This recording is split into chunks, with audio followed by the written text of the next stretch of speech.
Tonight's program is rated R. Parental discretion is advised. This show is rated GJK. Extreme exposure warning. This show contains graphic images of Jordan's failures, constant critique of Jordan's game and legacy, graphic images of Zesty Jeffrey lies being exposed. This show may be offensive to Michael Jordan fans and Zesty Jeffreys alike. Content is restricted to true basketball fans only.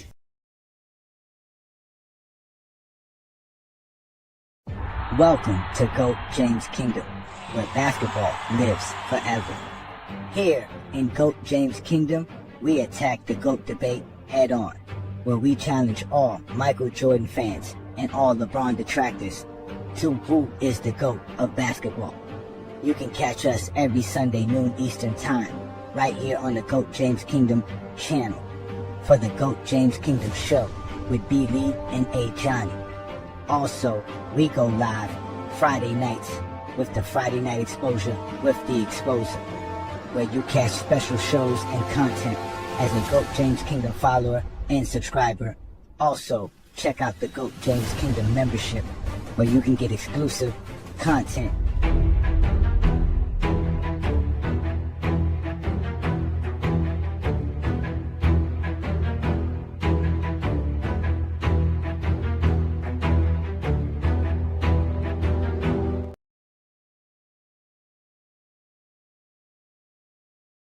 All right, ladies and gentlemen, welcome into the 7,322nd emergency meeting of the LeBron James Haters Association. Guys, we got a problem. LeBron just hit 50K points. God, why can't he just retire already? I know, Jack, it's what keeps me up at night. We need some ideas to continue to push a narrative that we can discredit him with. Who's got ideas? Can't we just go back to making fun of his hairline?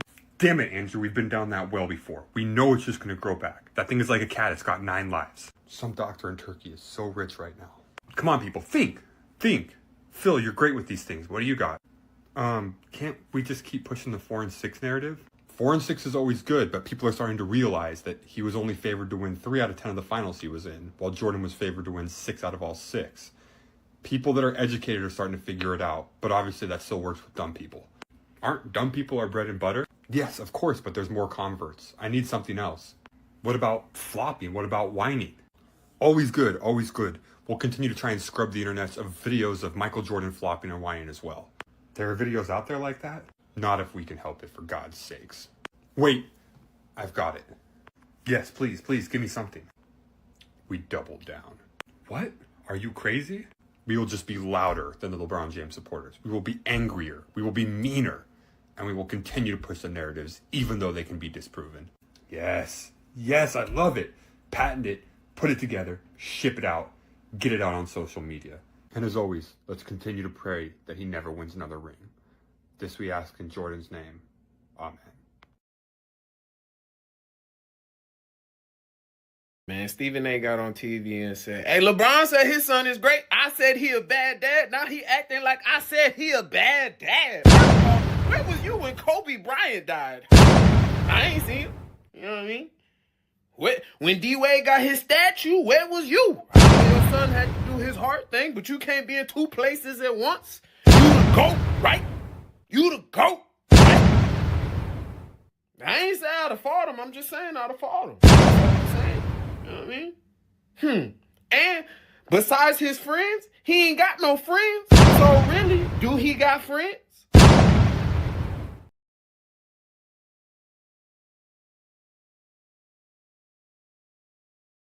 Welcome to GOAT James Kingdom. Welcome. I am A. Johnny the Exposer, and y'all have now been exposed by the Exposer. I appreciate it.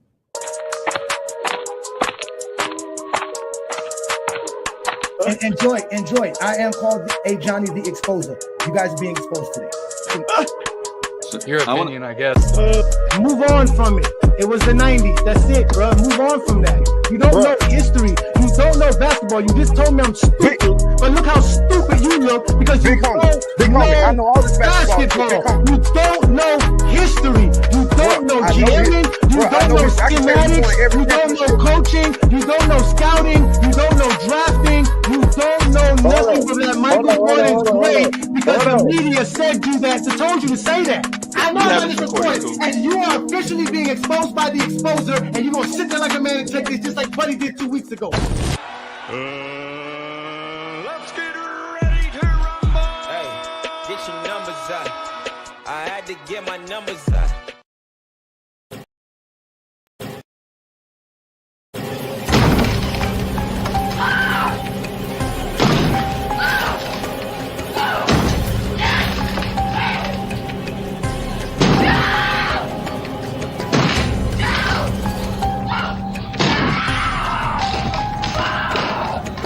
Here's A. Johnny.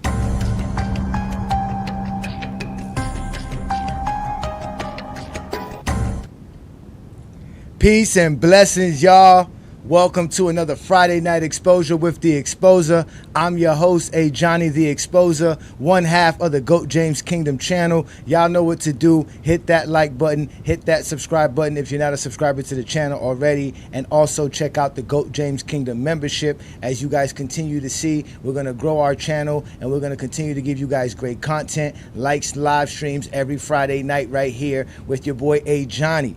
I got a special episode for you guys today because Stephen A. went full-blown Zesty Jeffrey, man.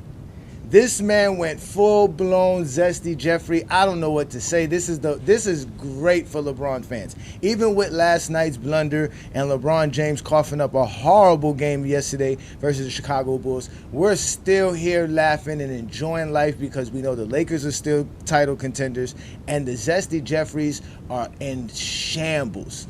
Stephen A. Smith has completely unraveled under LeBron James' smooth and strategic, calculated move to go out and just talk about how he's going to defend his family, he's going to defend the NBA, and he's going to continue to do what he do best, which is be the GOAT of basketball without any flaws. Without any flaws. But ladies and gentlemen, I want y'all to, to hit that like button. Like I said, shout out to all the GOAT James Kingdom members in the building. I see y'all here. Shout out to Zero who's here. Indeed, shout out to all the GOAT James Kingdom members. We see my boy Philip in here. What up, Philip? Thank you for joining me, brother. Peace and blessings. It's always blessings to see you here. We got Juan Boy in the building. GOAT James Kingdom member. Juan Boy, you are something serious, boy. You out here doing big things. Shout out to you, Herb. Thank you for joining me on a Friday night. Y'all out here doing big things. Also, we got my boy Asante in the building, another GOAT James Kingdom member. Yes, ladies and gentlemen, we are here. Shout out to everybody who's also watching us on FYF Sports Debate. We got Twain Gant in the building as usual. Great supporters of GOAT James Kingdom. Thank you so much for what you're doing. Yes, Stephen A. crashed out. It is brilliant. It is brilliant. Indeed. Shout out to you. What up, Marcus? Another GOAT James Kingdom member. We out here doing big things here, ladies and gentlemen. Shout out to all the GOAT James Kingdom and supporters. Oh, not King John's in the building. You guys know once he shows up, it's double shots. Shout out to King John. All day, Aaron's in the building. What up, Aaron? I don't see you as a GJK member no more. Brother, where you at? But it's all G. I see you out there doing your thing as well, man. Yes, Stephen A. crashed out, ladies and gentlemen. He crashed out, ladies and gentlemen. And Stephen A. doesn't get the picture. That's the most important part of this. Stephen A. really doesn't get the picture. That's what LeBron was basically, that's all he said. That's all LeBron ever said about this whole situation is that Stephen A. doesn't get it and that Stephen A. was clamoring to speak about it, to speak about the confrontation. What up, King Money Fly? Peace and blessings, brother. Thank you for joining me on a Friday night, right? Oh yeah, the ratings ain't down no more. I tell you that much. If you right about that, the ratings are not down no more. They're not down anymore, right? But LeBron basically was just saying, hey, this guy Stephen A. is just like the rest of them. They always got something to say, and like he said, just keep it to basketball. Keep it about me. Don't talk about Bronny, right? We all know that's what he said. So let's get to this idea of why Stephen A. Smith doesn't get it. And shout out to Lamont yesterday, who had a great stream and a great live talking about Stephen A. Smith is out of touch with reality. He's out of touch with the grassroots of basketball fans and the people in the streets, the people that he claimed he represents. right? He's really out of touch with them. And to a certain degree, he is. He's a millionaire. And he just signed a $100 million deal or whatever it is. He signed a multi-year deal that's going to be millions of dollars to his portfolio. So we all know Stephen, and he's trying to actually expand his brand as well, right? That's why we've seen him on this quote unquote Taylor Swift tours. So this whole idea with what we're seeing with Stephen A. Smith and this LeBron James scenario is that LeBron James is just saying, hey, listen, bro, don't talk about my son in this scenario. Just talk about me, if anything. If you're going to talk negative, just talk about me negative. There's nothing to say about my fatherhood, no nothing. But Stephen A. is out of touch with everything. He's out of touch with the whole reality of things. Because it's not just out of touch with us, the fans and the grassroots people and the people that are the common folk.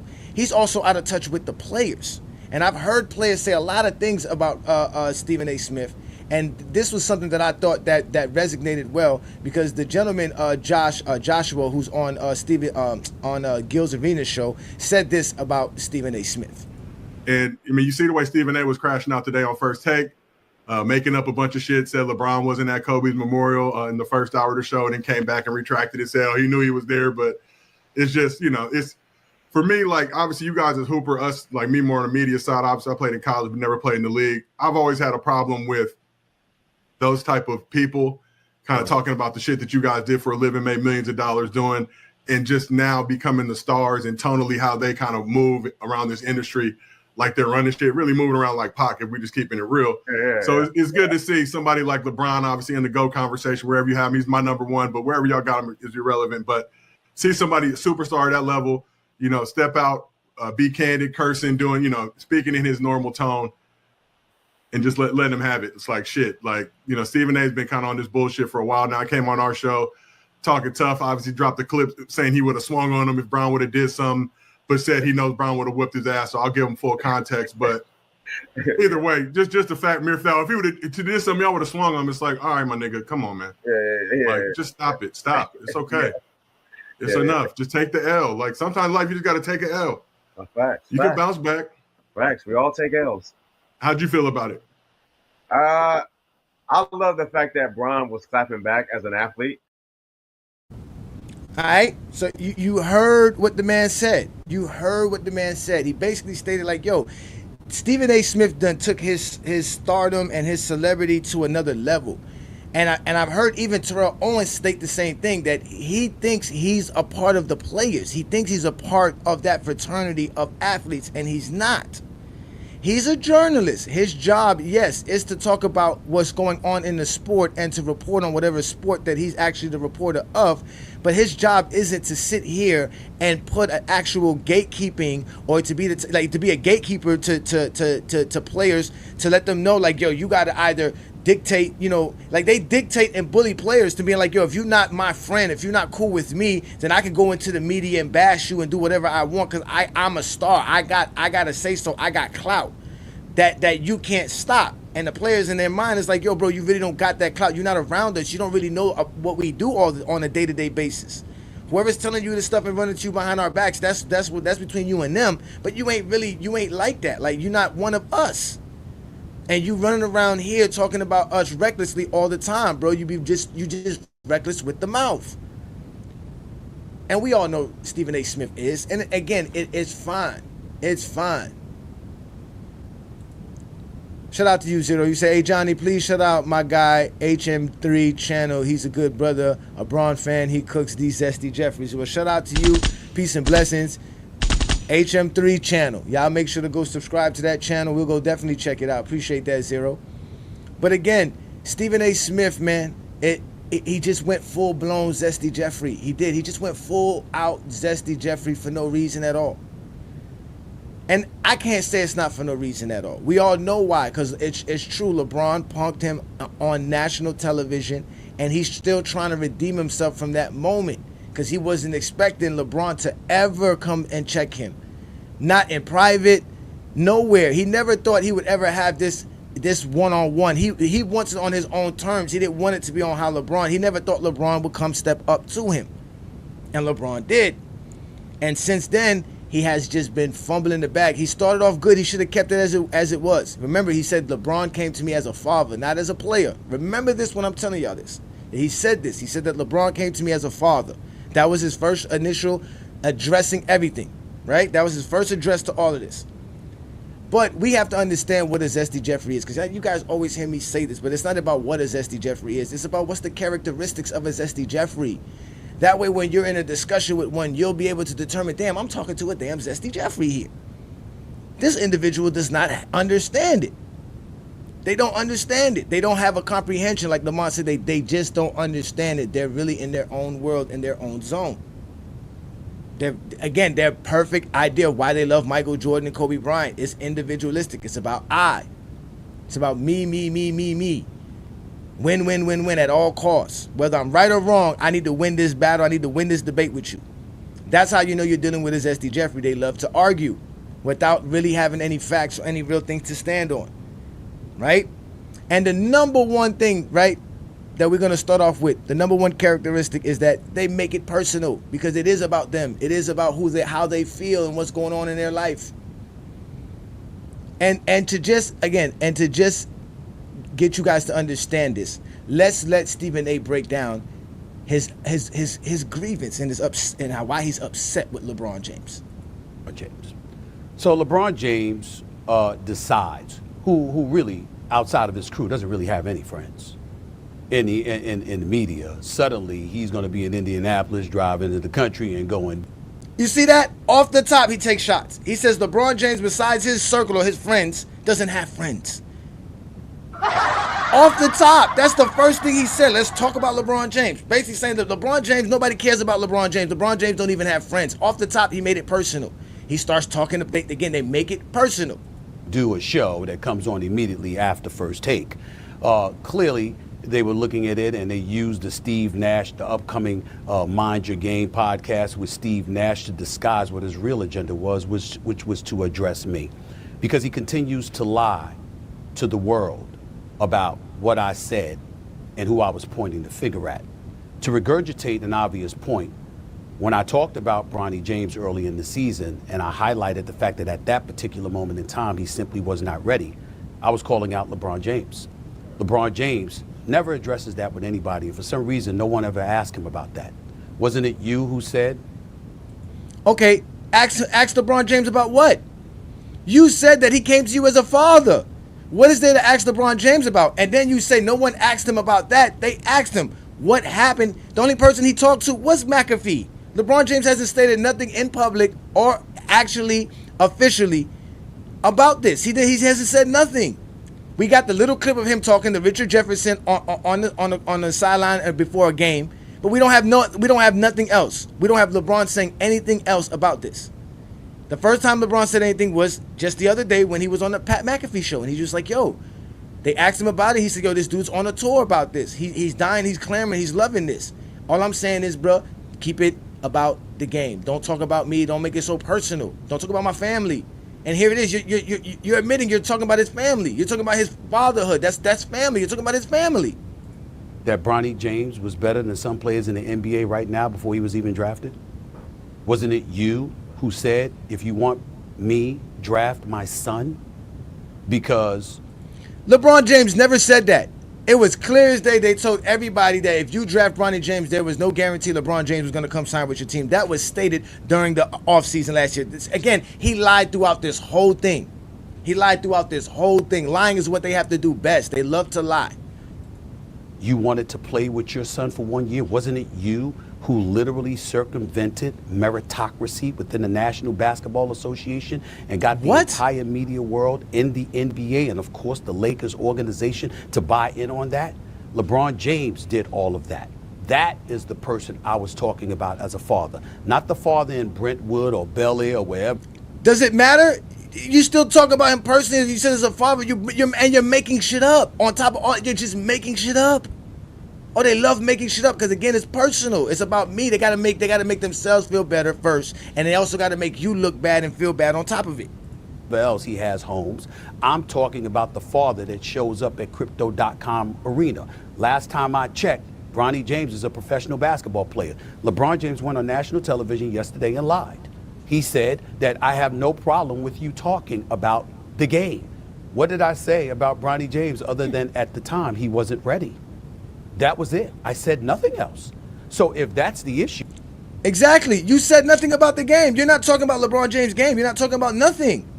What are you? You're not talking about basketball. You're talking about LeBron James. You making it personal. They make it personal. You're talking about the individual. You're not talking about your stance. You're not making a case for your stance. You're talking about someone else. That's what makes you a Zesty Jeffrey. You're trying to win an argument by talking about the individual you're having the debate with. Doesn't make sense. That's not how you win a debate, ladies and gentlemen. This isn't a what's it called, a Dirty Dozens. This is how they make it personal. They start talking about you, and then he wonders why LeBron James is going in on him. And I pointed to LeBron James and the fact that you've circumvented a meritocracy just to get your wish at the expense of the credibility of the league in a lot of people's eyes. He said credibility of the league. How? The credibility of the league is in doubt because of people like you who talk it every day and can't talk the game. This guy is a special Zesty Jeffrey.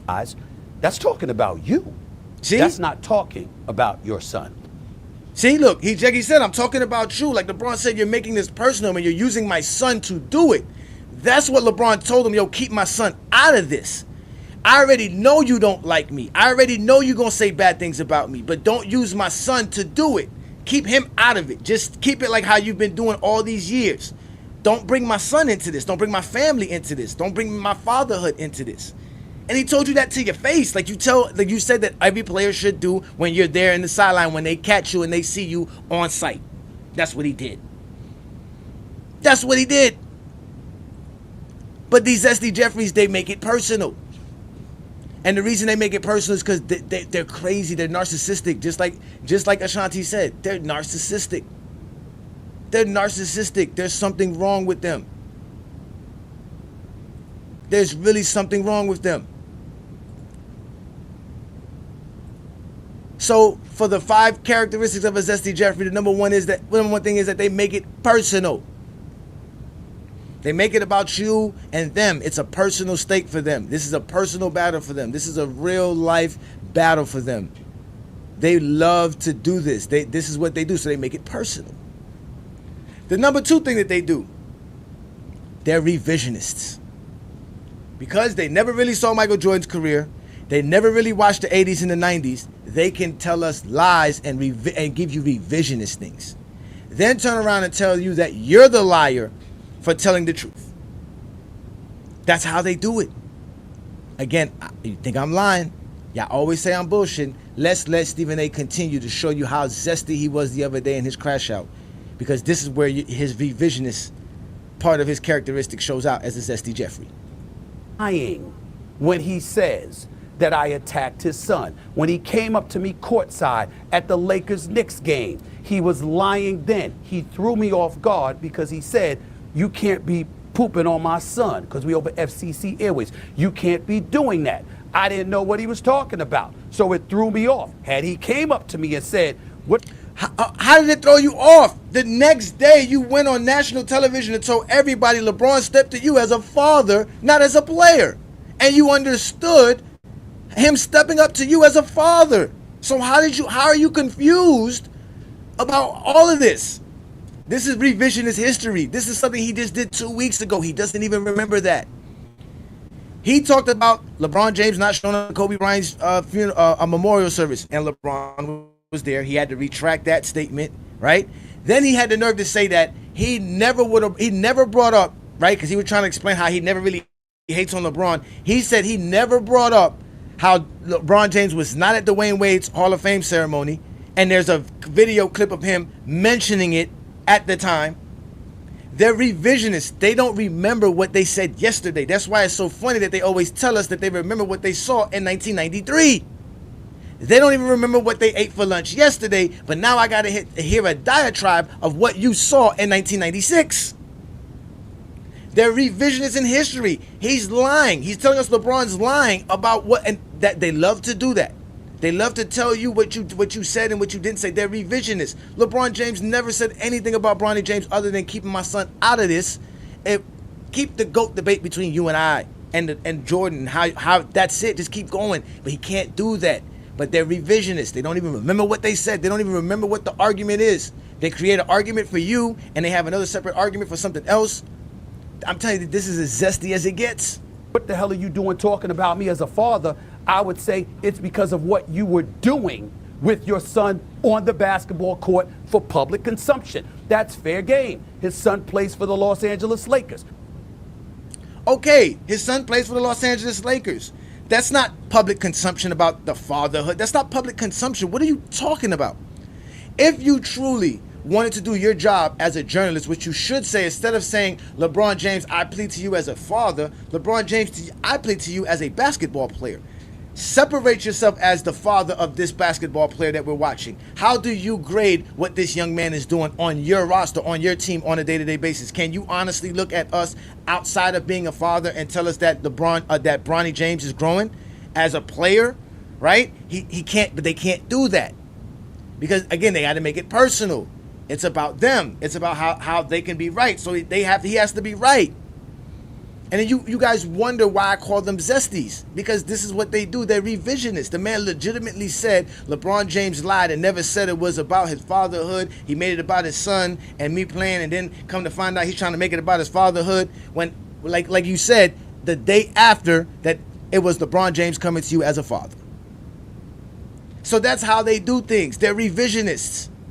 They don't even remember what they did last week, let alone what they saw 30, 40 years ago in the game of basketball.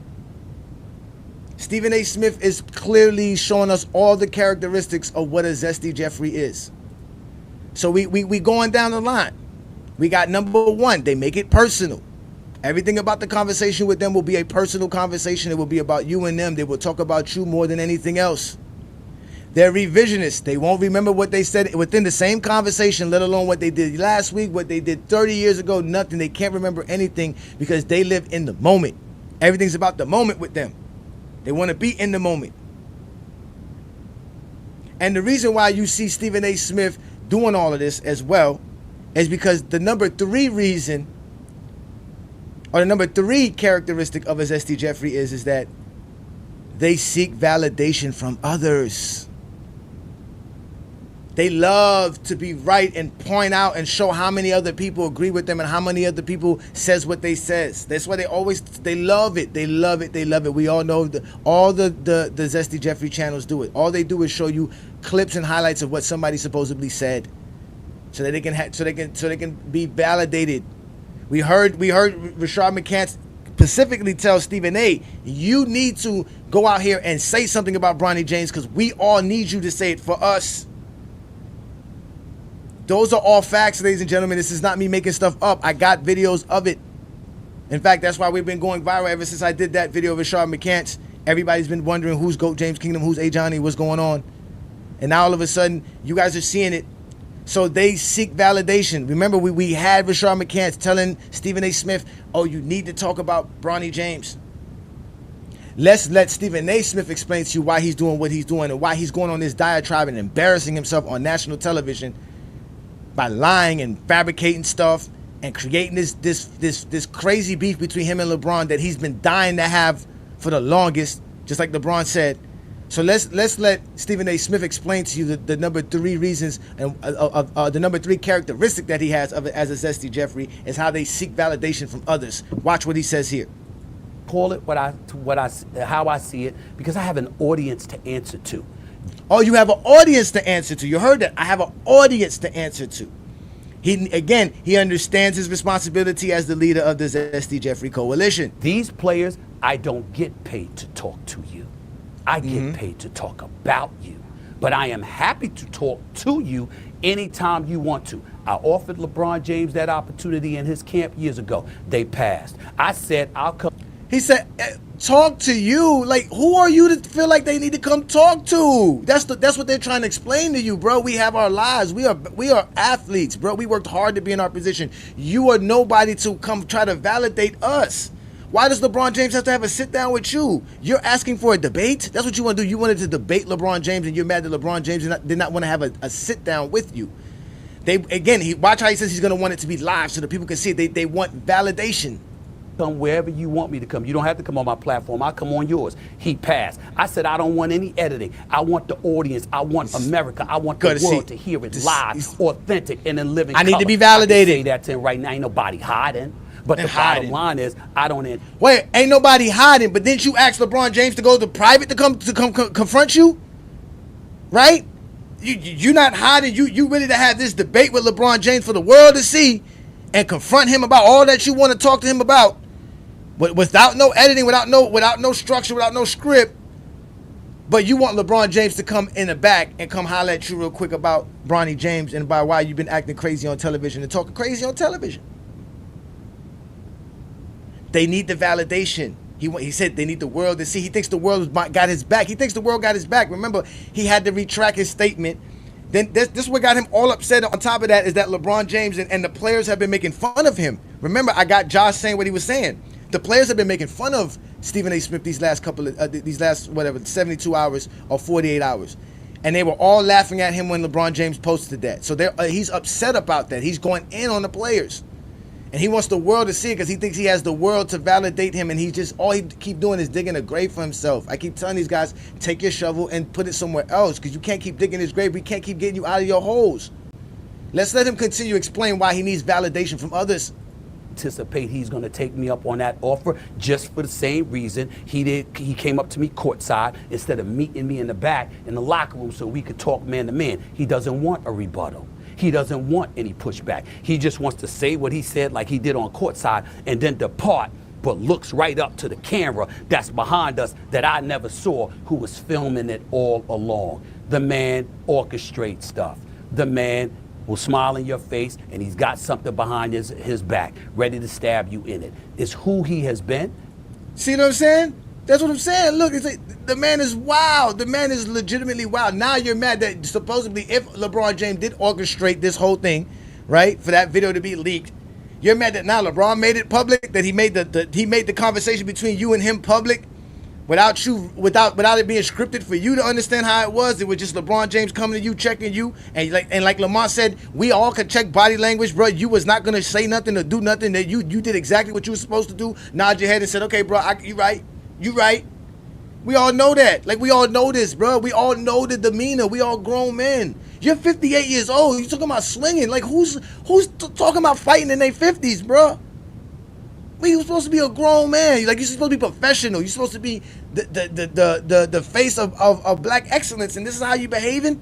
Like, come on, brother. Like, this is ridiculous. This, again, they're seeking validation. He's out here trying to validate everything. Now he got to talk about you. Again, they got to make it personal as well. He's going to continue to go on his diatribe. It's who I have known him to be. It's why he doesn't like me, because he knows I know it, and it's why I certainly don't like him.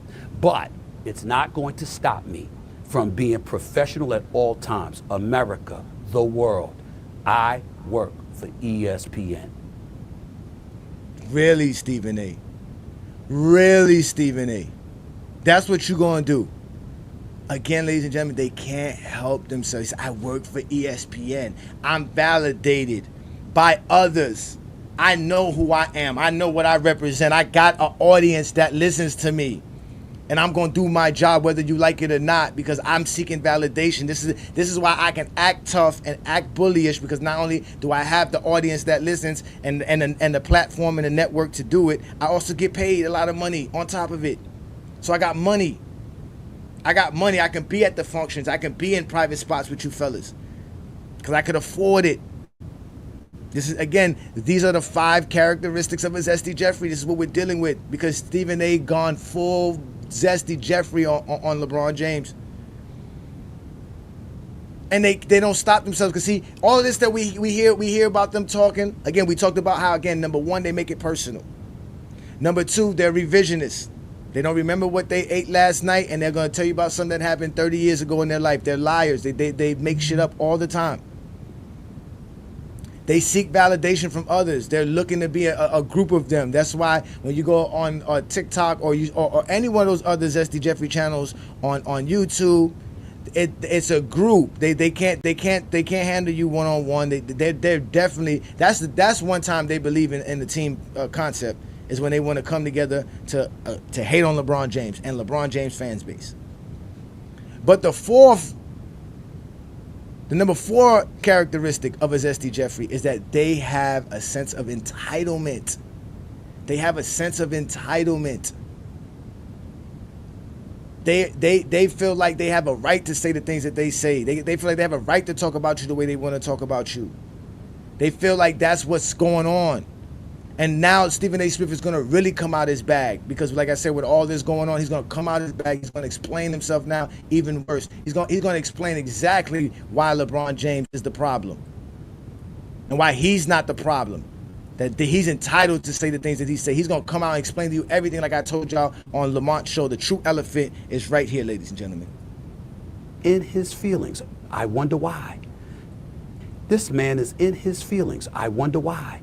Could it be because I don't believe you're the GOAT? Because I'll never believe you're the GOAT? Because I have you number 2 at all times? Do I have to have ESPN and First Take put up the ticker tape right now and say, yo, could you put that up there, please? Great father, great husband, great philanthropist, great businessman, great director, great producer, great host, great basketball player, great leader. I mean, my God, I have done everything but put diapers and a bib on this brother.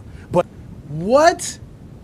What did you just say? Again, they made it personal. Everything he said about LeBron James, ladies and gentlemen, was personal. Had nothing to do with the basketball, nothing to do with nothing at all. Again, they have a sense of entitlement. They have a sense to look at you like, who are you to talk to me anyway? Who are you to check me? Who are you to come at me in any kind of situation?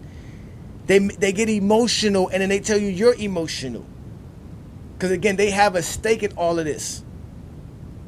So, he has a sense of entitlement. Again, these people are special human beings, ladies and gentlemen. I've been dealing with them for quite some time. So when I'm telling you, these are the characteristics of a Zesty Jeffrey, these are some Zesty Jeffreys. But it ain't enough because one thing matters to him and one thing only, and that's him being recognized as the greatest of all times. Well, you're not. See? That's another thing they do in a sense of entitlement. It's projecting, right? They are so enthralled in who they are as individuals. They believe in themselves so much and how great they are as individuals, what they're talking about, that for some reason you must be doing what they're doing or trying to accomplish the things that they're trying to accomplish.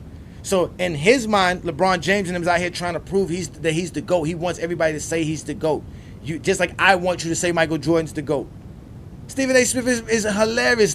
LeBron James doesn't care if you don't think he's the GOAT. Dwayne Wade is his friend, doesn't think LeBron James is the GOAT. Anthony Davis was cool with LeBron James for years and doesn't think LeBron James is the GOAT. You guys talk about how Rich Paul says that that Michael Jordan is the GOAT, that Jordan is the GOAT. That's not why. That's saying, again, the sense of entitlement. In my book, that belongs to Michael Jordan. That belongs to Michael Jordan. In your book, again, a sense of entitlement. My book, how I feel. How dare you change this? We have to sit back here and have sentiments towards their emotional being and have some kind of emotional intelligence because of how they feel about Michael Jordan and the GOAT debate, right? But they'll call you emotional. They'll yell at you and say, look at you getting mad and angry. That's what they want to do. They make it all about all of this. Again, this is what they do best. This is a sense of entitlement. A sense of entitlement. That's what they have. They're the most zestiest people in the world. I've never seen this before. Nike did a brilliant job on a whole generation of individuals.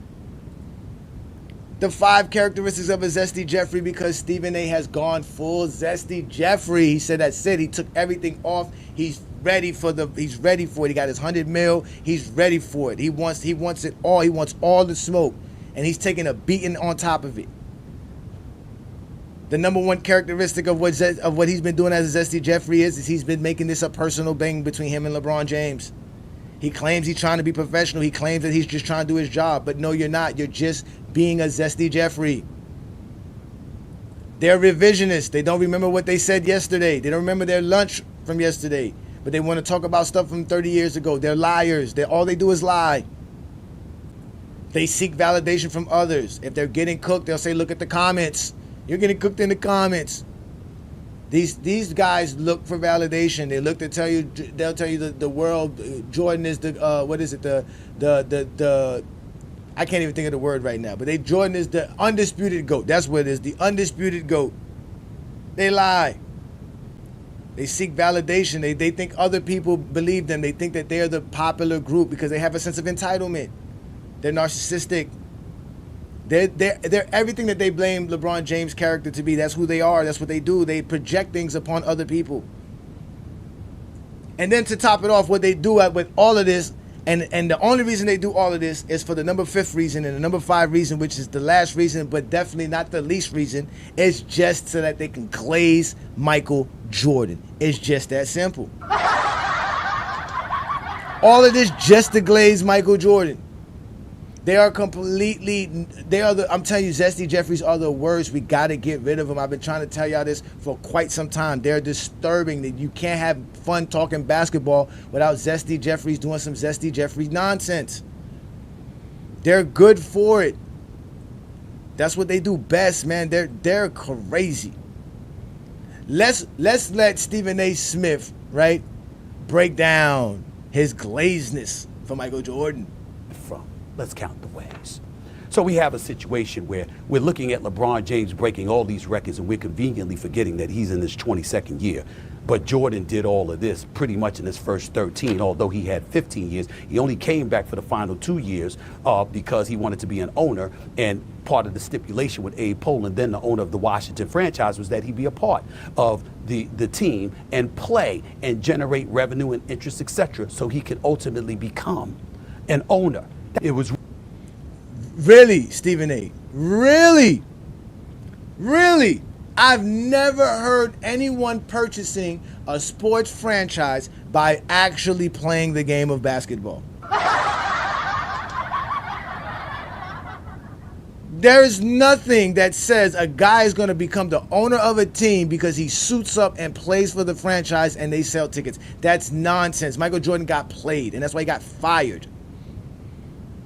The man legitimately was trying to buy a team and was never the owner of the team. He was just running the franchise. He got everything. He got the coach, the GM, the players. He did everything. He cooked up the whole caboodle and failed. That's why you want to act like it doesn't exist and then try to blame the owner. But they got to glaze on Michael Jordan some more. Really his first 13 years. Yet still in all, here we are in the year 2025. Decades after Michael Jordan has retired. But you're still talking about him. Go ahead. While LeBron James is still playing. And LeBron James is still 2 titles shy of Michael Jordan. Michael Jordan is 6. LeBron James. Michael Jordan doesn't have the most NBA championships of all time, ladies and gentlemen. James has 4. He does have as many finals losses as Michael Jordan has wins. He has 6 finals losses. He has 4 championships. Michael Jordan does not have the most finals wins in NBA history, nor is he the one with the least losses in NBA finals history as well. Let me continue. Michael Jordan, NBA Finals MVP, 6th, the most all time. LeBron James, 4, despite having played a minimum of 7 more seasons than Mike. Okay, that he got it. Michael Jordan has the most Finals MVPs in NBA history. That is a fact without a doubt. But like we always tell you, it's named after Bill Russell, and it's an award that didn't exist till after Bill Russell's career. But still in all, in reality, technicality, Jordan has the most Finals MVPs of all time. Let's let him continue his glaze. Michael Jordan, regular season MVP, 5, tied for 2nd all time with Kareem Abdul-Jabbar. Kareem Abdul-Jabbar does not have 5 MVPs, and there's a reason why he refuses to mention Bill Russell's name, because he has to glaze Michael Jordan. Let's let him continue. LeBron James, 4. Once again, he comes up short to Michael Jordan. All NBA first team, 10 of 15 seasons, 67% for Michael Jordan, 59%, 13 of 22 for LeBron James. Now, mind you, we don't know if LeBron James make All NBA first team this year. But you see how he glossed over the fact that LeBron James has the most All NBA first teams in NBA history, and it did not take him 22 seasons to get there. So to make it seem like LeBron James is waiting till 22 seasons to be at 13 All NBA first teams is a fabrication. He has more All NBA first team in his first 15 seasons than Jordan has, and then he tried to use a percentage. This is how, again, this is the glaze. This is what he wanted to do the whole time, was have the GOAT debate with LeBron James. He wants to have the GOAT debate. He wants to tell LeBron to his face that he's not better than Michael Jordan. That's what he wants to do. Over the course of 22 years, Defensive Player of the Year, Michael Jordan captured that once. That has never been an honor bestowed upon LeBron James. All NBA Defensive First Team, 9, tied for most all time to LeBron James, 5. He's still 4 short despite having a minimum of 7 more seasons. And mind you, he said tied with other people. Jordan does not have the most all defensive selections in total, and he's tied with other people. So how does that make you the GOAT? Or how does that make LeBron James second on your list if there's 4 other people who have what Michael Jordan have and you're using that to make Michael Jordan better than LeBron? But again, you're just glazing Jordan. We just have to glaze Jordan. All these achievements are great, but we just have to glaze Jordan and make it seem like he's better than Mike. Again, this is the 5th characteristic, is glazing on Michael Jordan. Scoring titles 10-1. LeBron James does have an assist title. Michael Jordan never did. LeBron has the all-time scoring record, sir. He scored the most points in NBA history. He has 50,000 points scored in his total NBA career, including regular season and playoffs, sir.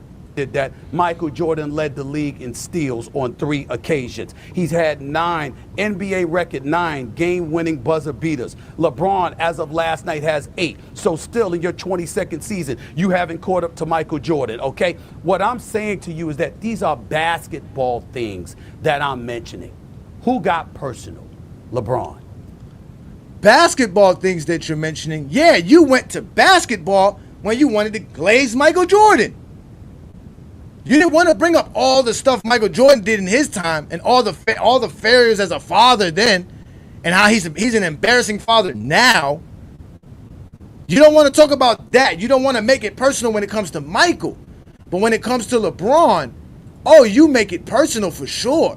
Because when it comes to LeBron, these are the things that you had to say about LeBron. When you were glazing Michael, you wasn't saying all this. But when you want to talk about LeBron, you were talking about him being a great husband, a great father, a great philanthropist. This is what you wanted to talk about when you wanted to talk about LeBron James. Hollywood power broker, great actor. Then you went to clutch player, clean diet, handsome. Now you just started to be condescending on top of that. So where was you talking basketball about LeBron James? I just played several clips of you talking about LeBron James, and you mentioned not one thing about LeBron James basketball-wise. But the only time you talked about basketball was when you mentioned Michael Jordan. It's for you to glaze on Michael Jordan. This is the most funniest thing that I have to deal with when we're talking about Zesty Jeffreys, is that they want to glaze Michael Jordan at the end of the day, and we don't tell you you can't. You just got to leave us alone because we don't care. Nobody cares about anything you Zesty Jeffreys feel, but that's the kind of conversation they want to have. And that's why you was full-blown Zesty Jeffrey, bro. You was full-blown Zesty Jeffrey in this scenario. It doesn't make sense. It doesn't make sense at all. But it does make sense when you understand, like I told you guys, the 5 characteristics of a Zesty Jeffrey. Number 1, they'll make it a personal conversation between you and them, because it is personal to them. Jordan means the world to them. And for that, they'll revise history. They'll change everything for you. They'll tell you about stuff that never happened because they think nobody has the information. But you guys know in GOAT James Kingdom, I have the information. Then they seek validation from others so that they can feel right about the situation even more, because there's other people out here who has the same sentiments as them. And you must be the crazy one because, look, I have other people on my side. It creates a sense of entitlement for them. It creates that for them. Now they feel like they are somebody. They have value. They have worth. And then they project things upon you. Because how dare you speak to them in any kind of way? And they do this all, again, ladies and gentlemen, for the last reason, but definitely not the least reason, so that they can glaze on Michael Jordan. It's completely hilarious. It's completely funny. Yes. It is a diagnosis for Zesty Jeffreys. This is going to help you guys so that when you're dealing with Zesty Jeffreys out in public, I guarantee.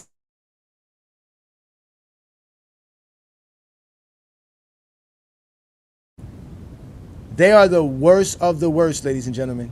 We're going to have to deal with them at all costs because they're not going to stop glazing Michael Jordan. And they're not going to stop using everything in their willpower to stop LeBron James from being the GOAT. That's what they're upset about. That LeBron James got fans and people out here calling LeBron James the GOAT. That's why the whole idea of Bronny James is a problem, because they feel like that is something we can use to make LeBron James the GOAT, is how great Bronny James has played and how great Bronny James is. They believe that. They believe that. They know that. They know it hurts. Deep down in their hearts, they understand that LeBron James having Bronny James make the NBA and doing what he did playing with his son is a notch. It is a sense of greatness. It is a great achievement. They wish Jordan had that ability. They wish that happened to Jordan. They wish that happened to them. They wish their fathers was in their lives. But that's what we have when we talking about what happened with him. And at the end of the day, this is what makes it even worse. Because again, he went full-blown Zesty Jeffrey. Full-blown Zesty Jeffrey.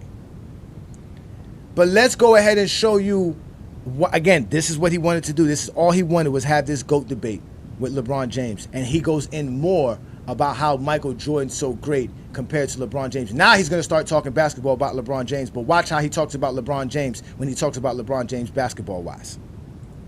By the things that I said, I stand by the things that I said. I have never, ever gone after somebody's family, and I would never do that. And he is creating this narrative because he can't accept the fact that I won't kiss the ring and acknowledge him as the greatest ever. Why? Because he is not. He had to learn to win. His heart got snatched right out of his chest in an NBA Finals series against the Dallas Mavericks 2011 when he went fourth quarters. He averaged 2.2 points per quarter. 2 of those games, he didn't even score a point. 1 of those games, he didn't even attempt a field goal in the fourth quarter. That's a goal. Very interesting. Maybe it is to somebody else. Oh, that it's is. not to me. Oh, it's not. I stand by what I said. I stand on it. appreciate him. I You hope sure? the Lakers win. I'd rather be in L.A. than someplace else come June. There you go. I'm Being not rooting condescending. against him, and I'm not rooting against him. But it is what it is. Yeah. We stand where we stand. You do what you do, I do what I do. But when you come into this lane, my brother, it's the equivalent of me stepping on the basketball court going up against you, asking you not to shoot a jump shot or whatever. Remember the entitlement, ladies and gentlemen? Remember he said this is equivalent. He basically said, I'm like you in this field when it comes to debating and being on here on TV and capping. Oh, I'm the GOAT of this. I told you, a sense of entitlement, projecting. They do this again. They make it personal. You see what I'm saying? All of the things that I mentioned, ladies and gentlemen, he displayed it. That's why he went full-blown Zesty Jeffrey. This is why he went full-blown Zesty Jeffrey. He's giving you everything right here, ladies and gentlemen. This is everything for the taking. This is a 5-course meal I'm giving you, ladies and gentlemen. Eat it good.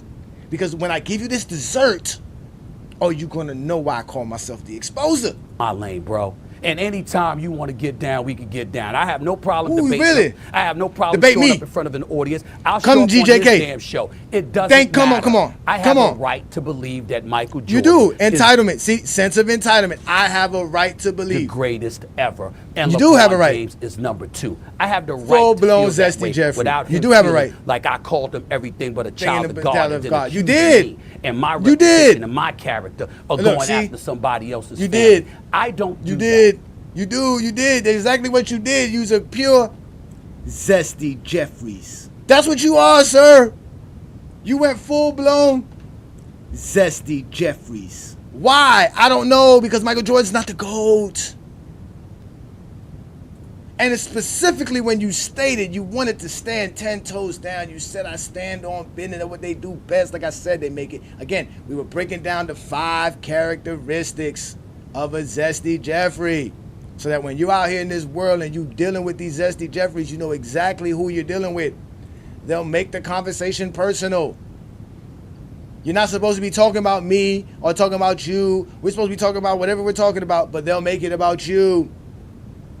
They'll make it personal. They love to do that. They're revisionists.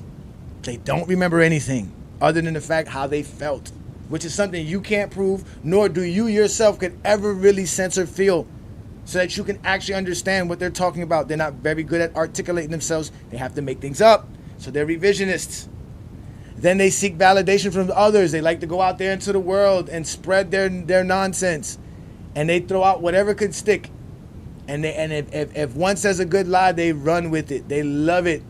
They love it. They have a sense of entitlement. They make it a very emotional, passionate debate between you and them about Michael Jordan and LeBron and the GOAT debate. That's what they love to do. And mind you, like I told y'all, the GOAT debate is predicated on anything that is in basketball discourse in general. So any basketball discourse you're having, ladies and gentlemen, you're having a GOAT debate. So you see it. They have a sense of entitlement. They have the right. Like he said, I have a right to glaze Michael Jordan. I have a right to tell you that Michael Jordan's the GOAT and that no one could beat him because he never failed. He never choked. LeBron choked. Jordan never choked. These guys are liars. You guys know here in GOAT James Kingdom, like I said, hit that like button, hit that subscribe button. We are the GOAT James Kingdom channel. I'm Johnny the Exposer. This is the Friday night exposure with the Exposer. I keep telling you, I come to do my job. Stephen A says he has a job. Well, I have a job too, Stephen A. And it's to expose Zesty Jeffrey lies every Friday night. He sat here and said all these wonderful things about LeBron James when he was trying to reiterate and try to explain how he just didn't understand why LeBron James would allow his son to go through so much torment to be in the NBA. He wants you guys to feel that he really has a concern for LeBron James, although he just admitted he never liked LeBron James for the longest. He thinks LeBron James is a snake, a two-faced individual. So when he wants to talk about LeBron James in a good light, he'll mention all of these silly things that he brought up here. But when he wants to have a GOAT debate, he'll mention all LeBron's flaws and how he choked. Like he said, he had to learn to win somewhere else. He couldn't do it. He was a baby. That never happened to Jordan. Lies. Zesty Jeffries tells you nothing but lies. Here in GOAT James Kingdom, you get exposed.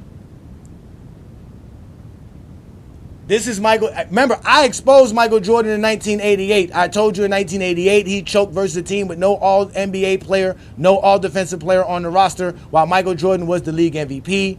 Michael Jordan was all-NBA first team. He was the scoring champ. He was the fake defensive player of the year. He was the fake all-defensive player first team of the year. He was the fake steals champ. He was the all-star starter and the all-star MVP, and I believe he also won the slam dunk contest in 1988. But he choked in the playoffs versus the Detroit Pistons, who didn't have an all-NBA player, an all-defensive player on their roster. They had one all-star, one guy who can average 20 points per game, and Jordan choked versus them while he gave them 3 straight dud games in 1988. I got footage and film of it. But in 1989, I don't got film. I got newspaper clippings. I got articles explaining to you how Michael Jordan was a choker in the playoffs in the biggest moments of his career. Michael Jordan couldn't have been worn out from shooting in the fourth quarter. He took one shot. Ladies and gentlemen, this is Michael Jordan, Game 5, Eastern Conference Finals, 1989. Repeat. When the Bulls were still in the game down the stretch, when a 3-2 series edge was there for the taking, Michael Jordan took one shot. One stinking shot. It was foolhardily enough to envision the Bulls getting Jordan any less than the 15 shots he took in Game 4, which was a game he choked up as well, but going 4 for 8 from the field with one shot in the fourth quarter, something is up. Michael Jordan was taking 25 shots per game in the regular season in 1989. He was taking more than that in the playoffs, the 2 series prior to this when he played against the Cleveland Cavaliers and the New York Knicks, and he was averaging over 40 points versus both of those ball clubs. Then he shows up to Detroit Pistons, takes a 2-1 lead versus Detroit, and in Game 4, Michael Jordan only takes 15 shots, gets upset because the media was questioning why he wasn't playing good in the Game 4. He blamed his teammates and said that he was injured with a hamstring tightness. And he said, you know what, for Game 5, I'm not even going to shoot the ball. I'm just going to pass. And this is what you got, a 4 for 8 performance for Michael Jordan and another loss, and let the Bulls go down 3-2 against the Detroit Pistons for back-to-back seasons. Michael Jordan is crumbling. But let's continue, because let's talk about this Game 4. It says Jordan went scoreless in the span of 20 minutes during the second and third periods and didn't record his first and only dunk until 4:17 mark of the fourth quarter. Ladies and gentlemen, nobody wanted to see Michael Jordan take mid-range jumpers. He was bricking them. They wanted to see him dunk, and he couldn't get no dunks against the Detroit Pistons. They shut him down, and they let him stay in the perimeter. And he even decided not to shoot the ball, and when he did, it was a brick. And for that, you miss your Memorial Day nap. Ladies and gentlemen, this is Michael Jordan choking in the playoffs. This is a game 4. Mind you, he choked in 1988. This is 1989. This is back-to-back seasons. He should know now. Again, I told you, he was putting up over 40. He was putting up over 40 versus the Knicks, versus the Cleveland Cavaliers in the first 2 rounds of this same playoffs. These are all facts I'm speaking here, ladies and gentlemen. All facts. And all you guys are going to do is cry in the comments because, like you said, you thought that I wasn't reading the comments. And you thought I was hurt by what you were saying in the comments. But, ladies and gentlemen, we know you're crying in the comments now because this is real. Just like Stephen A. Smith did not expect LeBron James to step up in his face and check him, you guys didn't expect me to have this information. Like I keep telling you, this is GOAT James Kingdom, ladies and gentlemen. So Michael Jordan's out here choking, just choking up playoff series. Back-to-back games now. We just showed you how in a game 5, Michael Jordan decided to only take 8 shots and legitimately cough up a game when it was tight in the 4th quarter and his team had a chance to win, and Jordan took 1 shot in the 4th quarter. And as you can see, Michael Jordan didn't get no shots in the paint. Because Detroit Pistons said, go out and shoot the ball, Michael Jordan. You're not going to get into the paint. Shoot the basketball. Michael Jordan went, and he did that on purpose, just like Kobe Bryant did it against the Phoenix Suns, because he felt that the media was being too harsh towards him and blaming him for Game 4's loss. Because again, the Bulls were watching you for the last 10 playoff games. You were out here dominating during the playoffs, putting up 50 points, 40 points. Where is that against Detroit? You were letting them punk you. But that's fine. Michael Jordan goes into a Game 6 and he still coughs up the series. Because we are, as I explained before, in Game 4, Jordan managed 2 field goals in the last 41 minutes of the game. That was in Game 4. We just talked about that. In Game 5, caught in the thicket of double and triple teams, Jordan took 8 shots all night.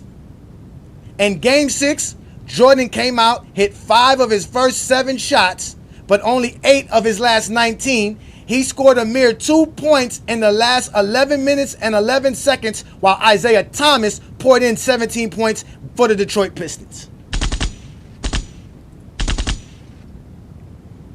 I keep telling you, Zesty Jeffreys, stop playing with GOAT James Kingdom. This is GOAT James Kingdom. Stop playing with us. Michael Jordan has choked countless times. These are all facts, ladies and gentlemen. And while he's sitting out here making it seem like LeBron James is supposed to have all these titles, while LeBron James is supposed to be doing all of these things, this is the same man who's saying he never said anything wrong about LeBron James, that all he's ever done has been just doing his job. Well, if that's the case, why don't you do your job and tell people the truth about Michael Jordan's failures throughout the 80s? And this is Michael Jordan's 5th NBA season. This is after Michael Jordan won the MVP of the league, after Michael Jordan had a 37-point per game season 2 years prior to this. This is after Michael Jordan had made countless All-NBA teams. This is Michael Jordan making his All-Defensive team for the 2nd year in a row. This is Michael Jordan, again, with the same coach for this 3rd year and under the same roster construction and the same system, and he lost versus the same team, the same defense, back-to-back seasons. That's not on LeBron James' resume. That can be your GOAT, but that won't be my GOAT. So while you sit here and lie about all of these things and go through your full-blown Zesty Jeffrey diatribe and lie about how Michael Jordan never choked, we're going to continue to tell you guys here in GOAT James Kingdom that yes, Michael Jordan did choke. We have evidence. We have not only film, we have newspaper clippings, we have documentaries, We have enough here in GOAT James Kingdom to say the things that we say, and we're going to continue to say it. But you're going to sit here and lie to everybody, because remember I told you guys, right? We're talking about being full-blown Zesty Jeffrey here, ladies and gentlemen, because that's what Stephen A. Smith has gone. He has gone full-blown Zesty Jeffreys. And the 5 characteristics of a Zesty Jeffrey to understand why he went full-blown Zesty Jeffrey is for one, he made it personal. He made it about him and LeBron James. Number 2, they're revisionists. They don't remember what they said last night, so they're not going to remember anything that happened 40 years ago. They need validation from other individuals so that they can continually run around here lying and being zesty. Because they have a sense of entitlement and they project themselves upon other people as they're trying to live their lives. And they want us to sit here and be sympathetic towards their needs and their feelings, and we don't really give a damn. Because all they want to do is glaze Michael Jordan. Ladies and gentlemen, I'm not making none of this up. I've been dealing with them for quite some time. And to bring up the number 2, another thing here about, remember I said they're revisionists, right? Let's bring up how Stephen A. Smith has been talking about LeBron James these past, let's just say, decade or so, okay? Let's have a conversation, because remember, he said LeBron James a failure. LeBron James ain't out here doing what he's supposed to be doing. Well, what was he supposed to be doing? Because if we go off of what you were saying, Stephen A. Smith, LeBron James actually exceeded what you thought he can do. So you got LeBron James, you got D-Wade, you've got Eric Spoelstra, who is now on a hot seat, because if they don't get out of the Eastern Conference Finals, don't tell me everybody's going to be looking at him. This is bad. This is very, very bad, because it's one thing to go out.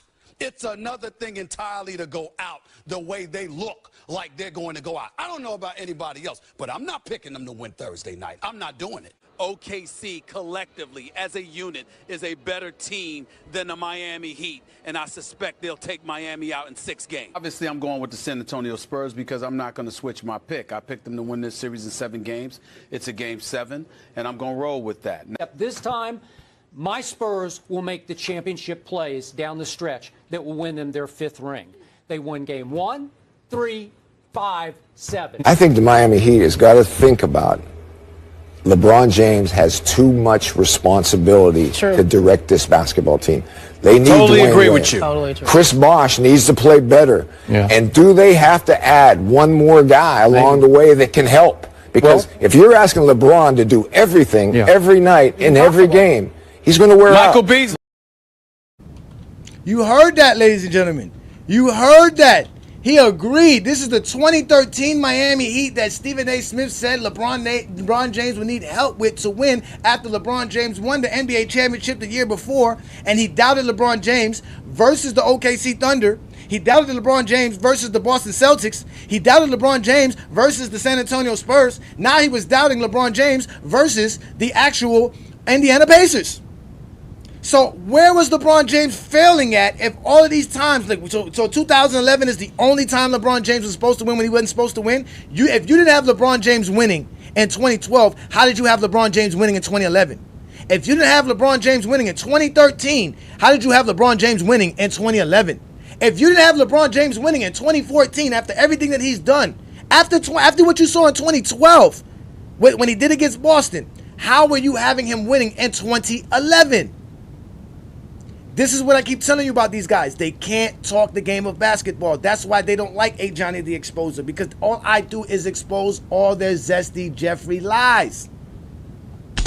That's all I do. This man is again, I will put the link up, and you Zesty Jeffreys can have it, because your guy went full blown for you. I'm exposing your leader right now. You guys are going to have to make a choice. You're going to have to go find something. You guys better hope Gillingham and not watching me tonight, because it's a wrap for the Zesty Jeffreys. Your leader has crashed out on national television. He showed everybody how a Zesty Jeffrey operates. Now I'm vindicated. I can sit back and just enjoy all of this because you guys don't know that what you guys have done. This is all your fault. You should have never started this GOAT debate. LeBron James fans did not start this GOAT debate. We just said he's the GOAT for us. You couldn't accept it. You want to come to us and try to enforce your beliefs and your ideas on us. We don't care what you think. You just another Zesty Jeffreys. That's all you are. You're safe in the comments and you're safe within the circles. He talk about having circles. You guys have no friends outside of the Zesty Jeffrey circles. And y'all would snake each other quicker than anybody else. Talk about snaking one another. We know Zesty Jeffreys are one of the most crooked individuals in the world. We know this. You guys don't even take care of your children. You guys believe in pride over everything. So, ladies and gentlemen, that's what I did. I broke down what a Zesty Jeffrey is. I broke it down. Shout out to you, Iron Man. Thank you for joining us again here. What's good, Najee? What's good, Lamont? Peace and blessings, Lamont. I hope you got the whole thing, Lamont. Matter of fact, no, Lamont is a GOAT James Kingdom member. So while Stephen A. Smith is out here doing all of these lies and being as zesty as any Zesty Jeffrey can be, I'm here exposing all the Zesty Jeffrey lies that he thought he did out here. Forget all that nonsense he was talking about LeBron James. Man, he don't know LeBron James. None of us know LeBron James. We got a glimpse of the man the other day because he was kind of very candid. But we starting to know who you are, Stephen A. And you went full-blown Zesty Jeffrey. You gave us the full 5 characteristics. You were personal. It was about you and LeBron James. You was a revisionist. You didn't even know that LeBron was at Kobe's memorial. You didn't remember that you said something about LeBron James not being at Dwayne Wade's Hall of Fame ceremony. You don't remember none of these things. You don't remember what you said about LeBron James addressing you and stepping up to you, and your first actual reaction and response to that was him coming to you as a father. Then you lied and stated that LeBron James lied and never made it about him being a father, that's not what you thought it was about. You thought he was talking about Bronny when you never talked about Bronny. So again, they're just revisionists. He did all of this. He brought up lies about Michael Jordan, claiming Michael Jordan never choked and all this other stuff, and I explained how Michael Jordan choked. And at the end, once you expose them and you tell them all the stuff that they don't want to hear, and now you done broke their hearts, they go get validation from others. They need other people. They get together. They start saying, look in the comments. Look, everybody's cooking you in the comments. Look, no one believes in you. Look how many followers you have. Nobody subscribes to your channel. They do all of this. This is what they need. Because they have a sense of entitlement. They feel that they are the ones that are the greatness of the world. They're Michael Jordan fans. They wear J's. Do you wear J's? Do you got J's on your feet? This is what they do best. They're because, again, they have to glaze Michael Jordan, because glazing Michael Jordan during their high school years was always making them cool individuals. Whether you went to high school in the 80s, 90s, or the mid-2000s, glazing Michael Jordan made you cool. That's just the facts. Now it's that you're in your 30s and in your 40s and in your 50s, glazing Michael Jordan makes you look like Stephen A. Smith. Get you out here on national television looking like this, trying to say, oh my God, why am I the victim in this scenario? You are the victim because you created this whole world that you think everybody should be in part of. It's just sad. It's just sad. But here we're enjoying this. We're having so much fun. Shout out to you, Travis. You must not be watching us on GOAT James Kingdom because I don't see your GOAT James Kingdom membership tag. But either way, ladies and gentlemen, I put the link up. So if you want to join me and have a conversation about Michael Jordan failing, I know that's what you want to do, because matter of fact, you're probably going to want to talk about LeBron James failing. That's all you guys ever want to discuss is LeBron James. You guys love LeBron James more than me. LeBron James. I can't help it. I can't help it. Why should he be jealous of Jordan? Jordan doesn't even want to speak to him because Jordan is envious of LeBron. Think about that. Jordan doesn't even want to speak to LeBron because LeBron is so great. What are you talking about? What is the discussion here? Jordan basically told LeBron, man, listen, man, don't call me, I'm not trying to be cool with you because all you do is, you know what I'm saying? Is go out here and have people talk about you over me. I don't like that. I don't like this. I was not expecting this. I'm not supposed to have this challenge while I'm alive. It's a wrap for Michael Jordan fans. It really is. Oh, shout out to my boy Robert in the building. The only content you have is peep dissing your peeps. Huh? Sneak this? I don't know what you mean, sir. Now all of a sudden, I'm being wrong all of a sudden. Now what I can't be real? Somebody says I'm a reformed Zesty Jeffrey.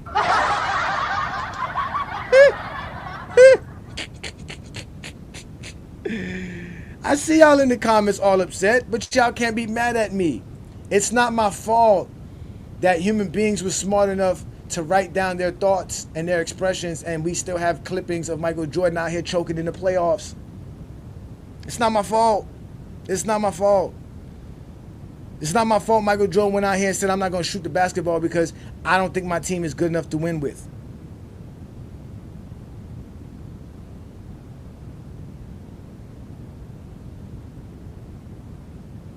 No, my friend, I didn't lose nothing at all. You being safe in the comments is a win for me. All I do is toss out L's. Zesty Jeffreys, you have now been exposed by the exposer. You guys don't want no smoke with me, man. I keep telling you this. I've been asking for my 20v1. Y'all won't give it to me. Sorry, bro. I'm the type of nigga stand on business, nigga. One man arm against 50, nigga. Manny, bring me everyone. What do you mean everyone? Everyone! Get him! Where y'all at? You think your shit is that bad, man? You got that much juice? Goddamn right. Don't nobody fuck with me. You motherfucking right. Zesty Jeffreys. Indeed I will. And I hope you love this 5-course meal plus dessert that I provided you this evening. Because every Friday night, right here on the GOAT James Kingdom channel, you guys get to see what we do best here in GOAT James Kingdom. We are the best at this because we only talk the game of basketball. I had to break down Stephen A. Smith, though, because he did go full-blown Zesty Jeffrey out here. There's something wrong with him. Is this who I think it is? Let me see. Did you finally get an iPhone, or are you still on Android there, Konami? Oh, he is still on an Android. He dropped the call, ladies and gentlemen. He dropped the call, ladies and gentlemen. He is still on an Android. That is hilarious. Mr. Konami's phone is not working again. I want all the smoke, but it's just for me to the head. Like, I'm just out here smoking to the head. Konami, I let you up. I put the link up. You guys don't want the smoke with A. Johnny the Exposer, man. You guys are just some liars, man. Why didn't you go get you an iPhone by now, bro? You should have got you a Boost Mobile by now or something, bro. Like, what you doing, bro? Damn. Y'all mad because I'm talking Michael Jordan? Yeah, I'm talking Michael Jordan. I told y'all today's program was about Michael Jordan. I gave y'all the warning. Y'all didn't see the beginning of the show. Y'all didn't see the warning? This show is rated GJK. Extreme Exposure Warning. This show contains graphic images of Jordan's failures, constant critique of Jordan's game and legacy, graphic images of Zesty Jeffrey lies being exposed. This show may be offensive to Michael Jordan fans and Zesty Jeffreys alike. Content is restricted to true basketball fans only. Yeah, this is what we doing here in GOAT James Kingdom. We not playing with you, Zesty Jeffreys. I keep telling y'all this, man. It's not my fault, man. It's not my fault. Your man was out here talking reckless, telling people things about LeBron James that were not true.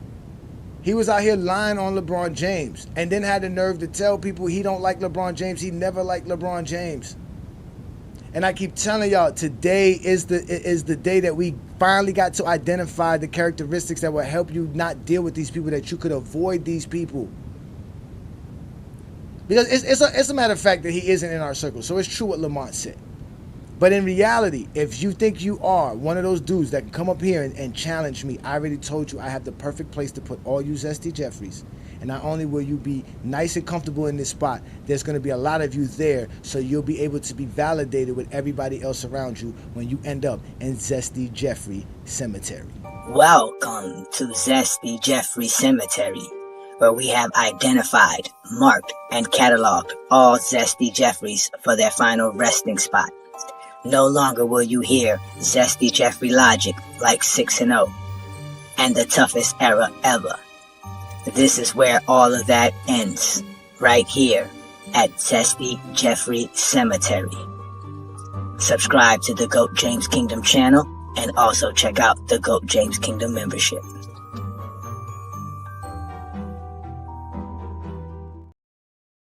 Oh yeah, ladies and gentlemen, this is how it is here at GOAT James Kingdom.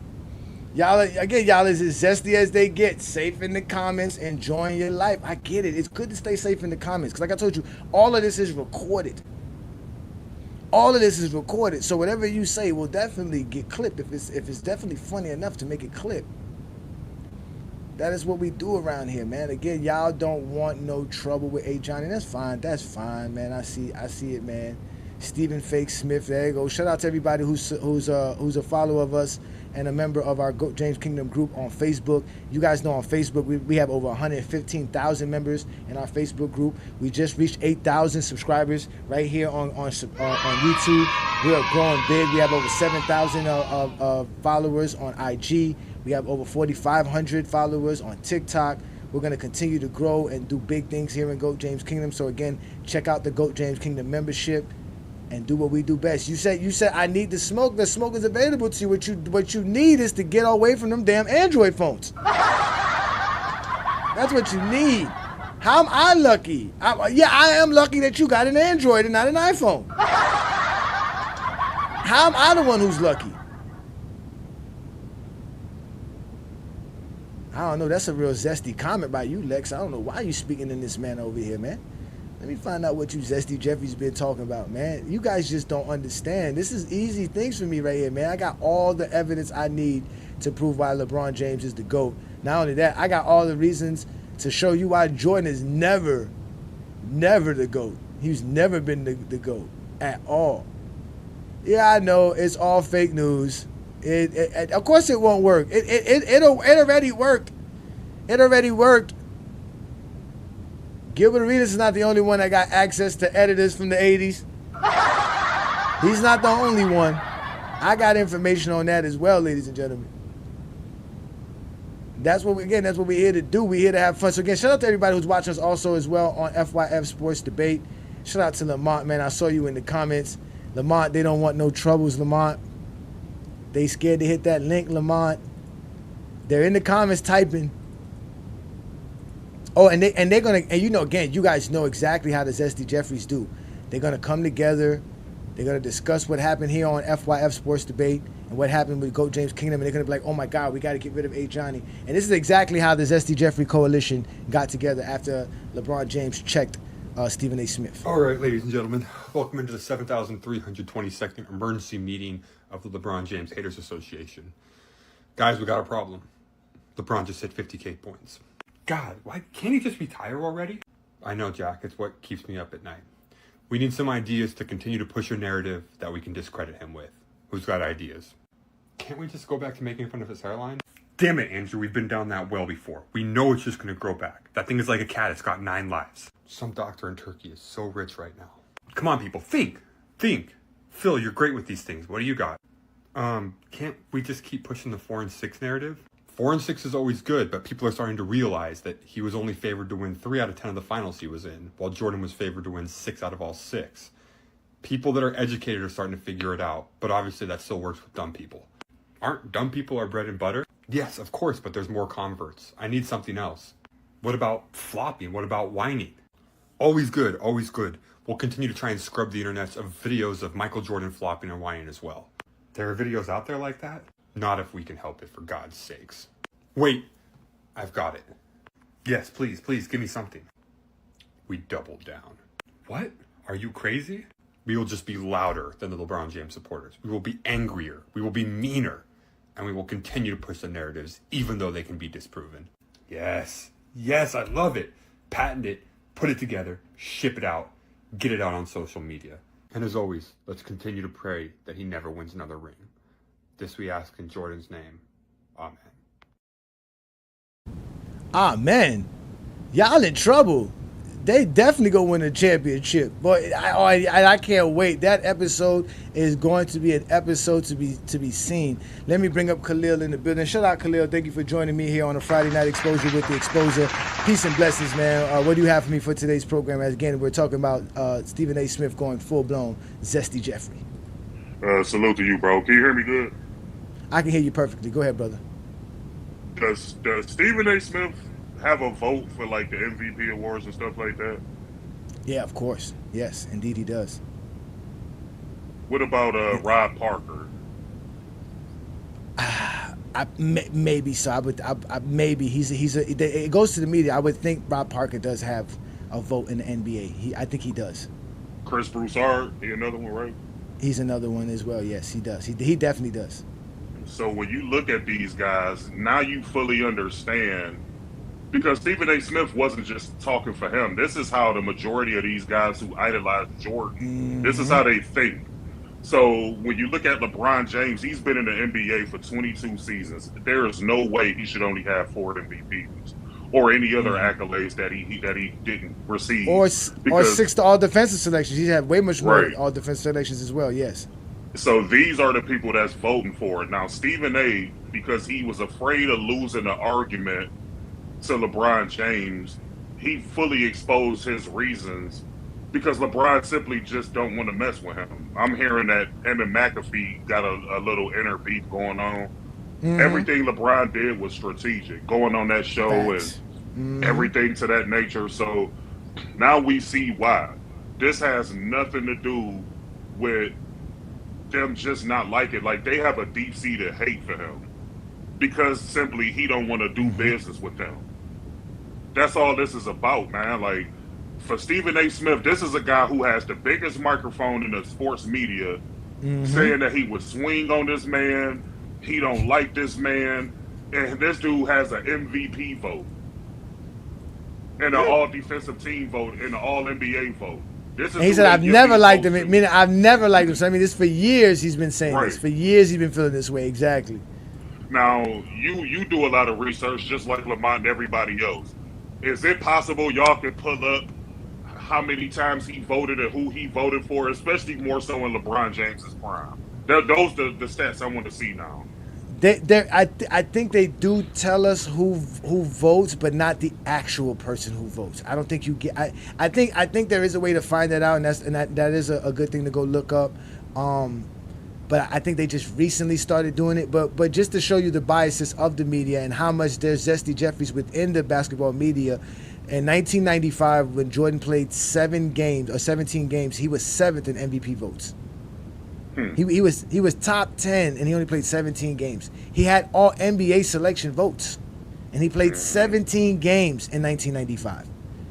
So that shows you how much that they again Michael Jordan was the star of all stars, and that's why again they have to project this idea that LeBron James is trying to steal his GOAT status by being the biggest star of stars, and they're like, you could never be that, you could never be Michael Jordan.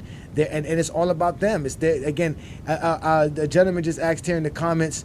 Shout out to you, Carson. Carson said here, I saw Lamont's top 10 commandments for being a Zesty Jeffrey and how they got to stick to being zesty. And he was like, what's happening tonight? And again, tonight's show, like I keep telling you guys, is I broke down the different characteristics. There's 5 of them to let you know what a Zesty Jeffrey is. And that's because Stephen A. Smith went full-blown zesty in these last couple of days, which is crazy. It's hilarious. I'm enjoying all this. This is actually more entertaining than anything I've had all year. This is so great. This is phenomenal. This is great. I love it. I know one of the commandments was that you have to wear big pants, big jeans. Like Stephen A. Smith does. He does wear big pants, which is ironic to me because if you wear these big pants, they cover up the Jordan. So does Jordan. They cover up the Jordan Concord 11, so you won't even be able to see them because the pants is like bell bottoms at the bottom, so you won't even be able to see them. Oh, wait a minute. Are these the Concord 11s? Are these the Concord 11s?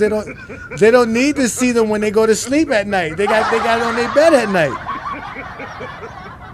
What, are these the Concord 11s? How about these? How about these? How about this? Do they really need to see their sneakers on their feet when they can go to sleep in such a prestigious rooms? Right? That's a real bed. That's disgusting. That's real bed. They're out here. They're out here trying to manufacture these right now somewhere in China. That's wild. Huh? Well, how many likes you think this post got with all of this? This is what they do with AI. Try to think of more ways to glaze on Michael Jordan. Well, just looking at the images of these beds.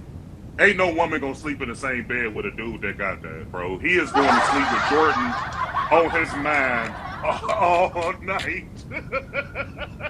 Ain't no woman in their right mind gonna go into bed with a dude like that. No, in all seriousness though, bro. So like, bro, I'm telling you, you going to sleep by yourself. If you got that bed, you are alone. Maybe your dog, who don't know no better, is in there with you. But as far as another human being of the opposite sex in that bed, that's scientifically impossible. But no, in all seriousness, so like my brother live out in California, right? He from out there. He a big Kobe guy, like super huge Kobe fan. Okay. He told me way before all this stuff started coming out with Stephen A. Smith. He was at the memorial because that's for the public. He texted me as soon as he came out of the memorial. He was like, "Yeah, bro, I just saw your boy." Talking about LeBron. LeBron. Like, I just saw your boy. He just left. He had on like a hoodie or something like that. He literally texted me this. So when Stephen A. Smith come out with this story about LeBron not being there, I'm just like, how? Like, and my brother ain't gonna just make up nothing. Like, you know what I'm saying? Like, so he like, yeah, LeBron wasn't there. All this. So like, dude, you lost an argument so bad you resort to lying. And then the whole thing with the unveiling of the statue of Dwayne Wade, that was around the same time that Ronnie had the cardiac arrest. So LeBron was at the hospital dealing with that more serious issue that set precedent over a statue unveiling. So of course he ain't gonna be there for that. So like Stephen A. Smith and these guys understand that they coming out with these falsehoods. All of this is just to protect Michael Jordan. That's all this is about. Like it has nothing. That's to do all with it is. Exactly. It's all to protect Michael Jordan, which is what I've always told everybody. Why the GOAT debate is the conversation you're having in basketball. Anytime they're mentioning Jason Tatum, Joel Embiid, Paul George, Joker, Stephen Curry, anytime we're talking basketball, it's going to be predicated on how to make the GOAT debate either lean towards Michael Jordan's the GOAT or LeBron James isn't the GOAT. That's how they want to have a conversation. And that's how they try to dictate the conversation as well. They're bullies. That's why he says that he wants to have the type of conversation with LeBron that he wants to have, because he wants to make sure that it's a GOAT debate and that we stick within those confines of Michael Jordan versus LeBron. That's why they always tell you, you guys always want to step out to other players. Let's just keep it about Michael Jordan and LeBron. They're glazers. They're the worst of the worst. They're just a bunch of Zesty Jeffreys. That's all it is. That's all it is. Yeah, that's facts, man. And it's sad, too. Like, as a pundit on ESPN, as the main voice of that show, even the underlings, the guys that's under him, you can't be biased. Like, it's okay for you to have a team that you like or even a player, but when you blatantly come out and it's like super duper biased towards another guy, like that's not what sports journalism is. Like, if you want to do that, go to the Chicago Tribune or whatever they call that, and go be a Chicago Bulls fan. But you can't do that when you got to speak in generalities about just the NBA at large. Like, you can't be super biased towards one dude, because Michael Jordan is not going to play no more. He's officially done forever. So in order to protect his legacy, these dudes create narratives, and it's just disgusting, man. Me being from Cleveland, it's a lot of people like him that's in Cleveland that hate LeBron too. I think y'all see one of them all the time. His name is Mr. Winters. But it's a lot of Mr. Winners floating around Cleveland, bro. Yeah. There's a lot of these dudes. I give people from Ohio a pass when they hate on LeBron, because I kind of understand the idea of being from Ohio to a certain degree and why you would hate on LeBron. But again, I don't get guys who are not from Cleveland, guys like this guy here who says, all I hear is Jordan, Jordan, Jordan. No, what you really hear, and again, this is what I say, these revisionist histories and how they are entitled, how their entitlement and projection, what you really do hear is that Jordan's not the GOAT. Then the other Jordan you hear is that Jordan's not better than LeBron. And the other thing you hear is that Jordan choked in the playoffs and melted down in the playoffs worse than LeBron James. That's when you kept hearing Jordan, Jordan, Jordan, Jordan. You have no problem if I was saying Jordan's the GOAT. You have no problem if I'm saying Jordan never choked in the playoffs. You have no problem if I say Jordan is better than LeBron. Then you never hear Jordan's name at all. Then it's just another day in your life. You're just in bliss. But here in GOAT James Kingdom, that doesn't exist for you, because you're just another Zesty Jeffreys. But these guys, like, just think about this, right? So, like, these guys who love Jordan, and don't get me wrong, I'm a Jordan fan too. I'm 43 years old, so, like, I remember Jordan in the 90s, and then I remember seeing Kobe come in and then LeBron come in after that. So I got to see the entire 90s Jordan. I got to see Kobe's full career and LeBron James's career from beginning all the way up until this point. But when you look at these guys that love Jordan so much, why don't they dedicate channels just talking about how great he is? Because if they do that, not too many people gonna watch, especially these younger generation people. They're not gonna really watch it. So they have to attach LeBron James's name because let's be honest, LeBron James is what gravitate fans. Like his name carry a lot of weight and attention, even if it's people don't like him or they do or they in the middle. He is the biggest draw in sports. So Jordan, without them damn sneakers and attaching LeBron James, whether you say LeBron better than him or he better than LeBron, LeBron is like Jordan's get out of jail free card. Because if they dedicate a channel specifically to talking about what Jordan did in the 80s and then in the 90s, and then his career as a Washington Wizard, the 2 years that he played there, not too many people he's not gonna get a lot of traffic on doing that. Just leave LeBron out of it. Don't even mention LeBron. Just do a dedicated YouTube channel to just talking about Michael Jordan, and that's it. Not too many people gonna go over there and watch that shit. Exactly, because it's boring to talk about mid-range jumpers. It's boring to talk about Defensive Player of the Year. It's boring to talk about 6 Finals MVPs and 3 steals titles. That's boring. It's boring. It's not. It only sounds good when you're comparing it to LeBron. It's not good when you're just talking about it in general. Shout out to Jason Jackson. Thank you so much for supporting us here as a GOAT James Kingdom member. And his super chat, he said, I thought Stephen A. Smith was on Jordan's payroll, but I see now he is a millionaire, too raw for sex. These guys hate LeBron because Jordan is their GOAT. That is facts, though. They love Michael Jordan. But that too raw guy, hey Johnny, so like I've been around YouTube since its inception. I've been around forever. Too Raw used to praise LeBron. He used to hate Kobe. He would make videos disrespecting Kobe every single day. He would make a video. I haven't been on this channel in years, so I don't know if he still got those videos, but he was pro LeBron. He saw that wasn't getting enough traffic for him. So just like Dreamers Pro and like all of these different guys who gave LeBron his credit, I'm not going to really say Dreamers Pro because he didn't make a lot of pro LeBron videos, but he respected LeBron. I'll just say that. But Too Raw for TV was actually a LeBron fan. And people was all in his comment section going after him.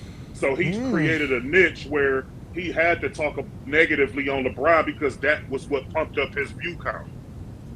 So that's when he went in. I promise you, bro, I'm not making this up. Like, he can come on the show. I believe you, especially if Zero says, shout out to Zero again. If Zero says, Zero's been out on these streets for a while as well. Zero knows what he's talking about as well. I wouldn't doubt it. I wouldn't doubt it. Remember, I told you these guys are revisionists, right? Yep. They don't remember what they said last week.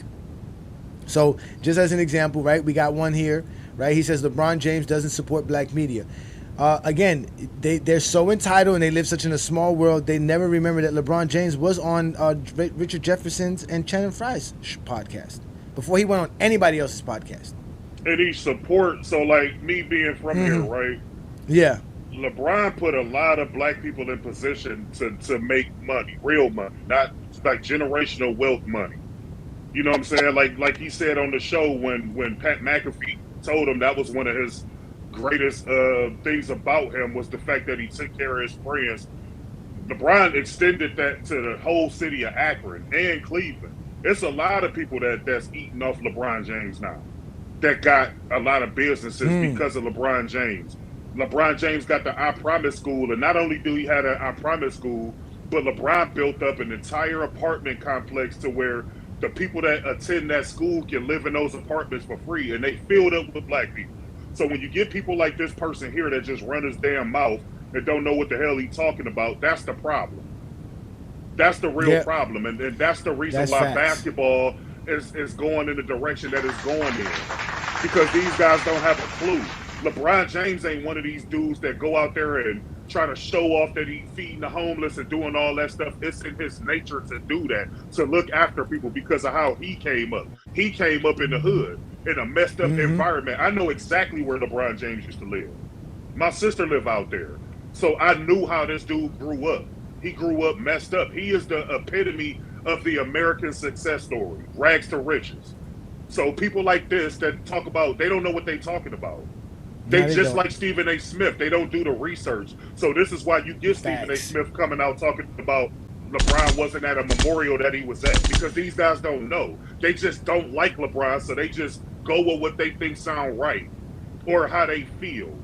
But they don't know no better. I know this for a fact. I know this for a fact. LeBron helped thousands of black people across this country. Hundreds of thousands of. You know how many players LeBron James give financial advice to? One of those players is Kevin Durant, a guy who literally went to Golden State to stop him.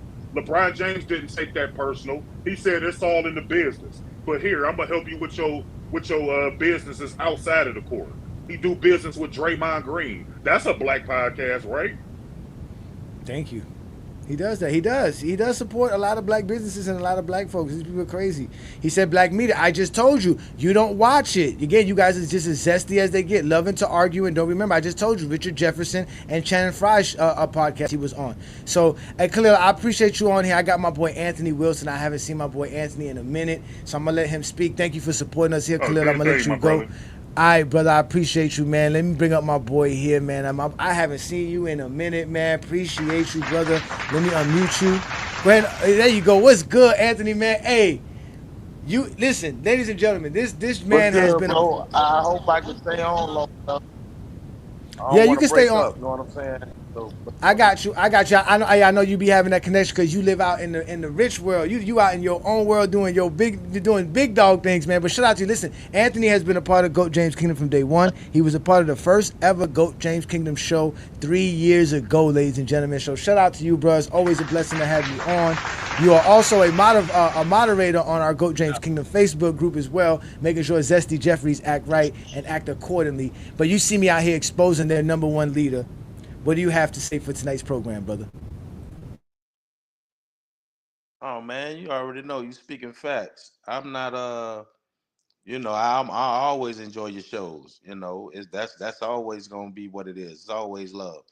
But when you dealing with Jordan fans, they're not in the facts. You know what I mean? Just like the time in the facts is when they think it benefits Jordan, but in all honesty, you're talking about comparing two players that played in two totally different eras. Because if LeBron played in the ISO era where you just had to beat man-to-man situations, come on, man, he eating easy. So you talking about the whole situation in the 90s with Jordan, he played in a very beneficial era with the way the defense was set up. They moved the three-point line in for him. Well, I shouldn't say they did it for him exclusively, but you know what I mean. Had 6 teams added, watered down the league, yada yada yada. It's it's really the same thing, man. They don't really have a leg to stand on when you come to arguing the facts. And both players, how should I say, both their impacts on their teams. Jordan left in his prime. What happened? His team wins 55 games. LeBron leaves in his prime, and the Cleveland goes 19-63. Ironically, that's the year Jordan was born too, 1963. I thought that was kind of funny, but yeah, man. It's not at this point. It's not rocket science. Anybody that knows basketball can see what's going on, And LeBron is just separating himself by a mile, by still playing at the level he's playing at 22 years in. So, ain't much more I can say.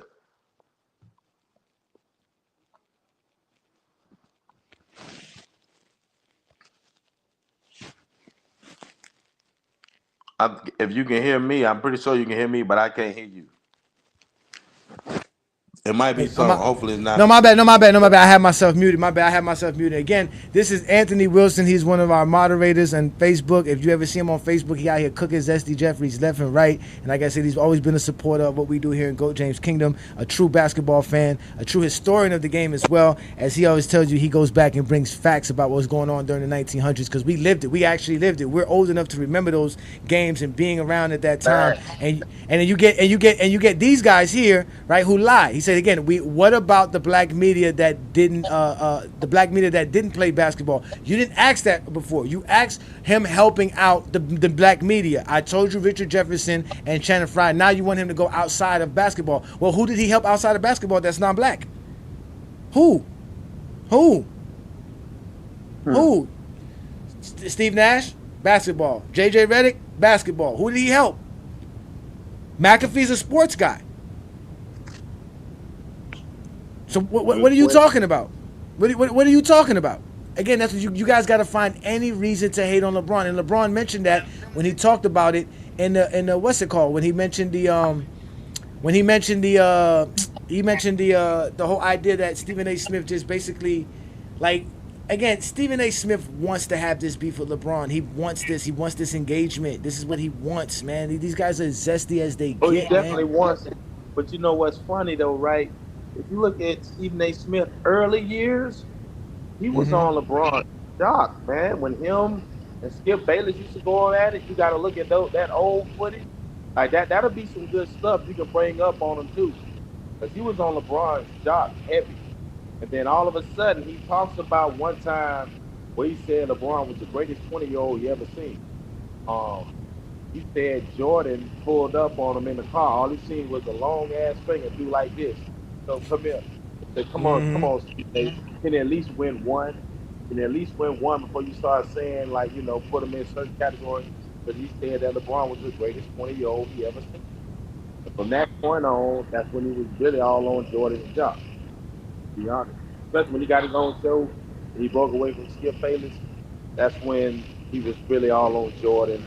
All of a sudden LeBron came compared to him and all this other stuff. So he's been making a living off of basically talking down on LeBron. I ain't gonna knock the hustle, it is what it is. We all gotta eat. But, you know, keeping it a buck.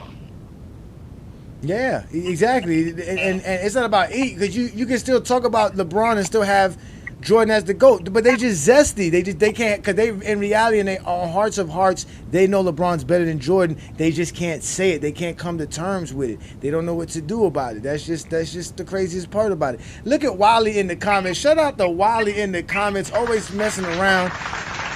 Man, that LeBron Space Jam was trash. What do you know? You wasn't even supposed to be watching the original Space Jam. You were too grown to be watching that one. You was in your 30s then. I don't know what you doing while they're talking like that, but let's let Juan Boy in the building, who is a GOAT James Kingdom member, and obviously always supporter. He be on Facebook cooking as well. Juan Boy, they out here talking crazy and reckless, right? Let me find the comment right here. I think he just said it right here. Let me see if I can find this Zesty Jeffrey comment. He said, "Oh no, where is he? Where is it here?" Because you know Jordan be choking. You be calling out all the time how Jordan be choking, and they don't never want to talk about how Jordan be choking. Yeah, they don't never want to watch that film. No, they don't want to watch the film or read news. Well, we know they don't read, right? We all know Zesty Jeffreys don't know how to count and they don't know how to read. But they don't want to talk about Jordan choking this game off.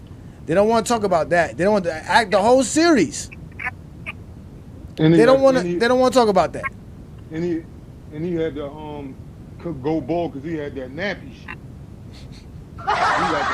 Jordan got that straight up Negro Brillo pad grain. Look at that junk. Like, he had to go ball. Hey, look. He said. You can't market that. You can't put that on. You can't market that on. Yeah, he got to go ball. He got to go ball, right? Yeah, they look like they put a basketball uniform on the slate. Cut it out. Hey, look. Hey, he said MJ was a killer. He said MJ was a killer. MJ wasn't a killer this night. MJ definitely wasn't a killer this night. He definitely wasn't a killer during this whole series. So when was MJ a killer? When he had Scottie Pippen as the leader?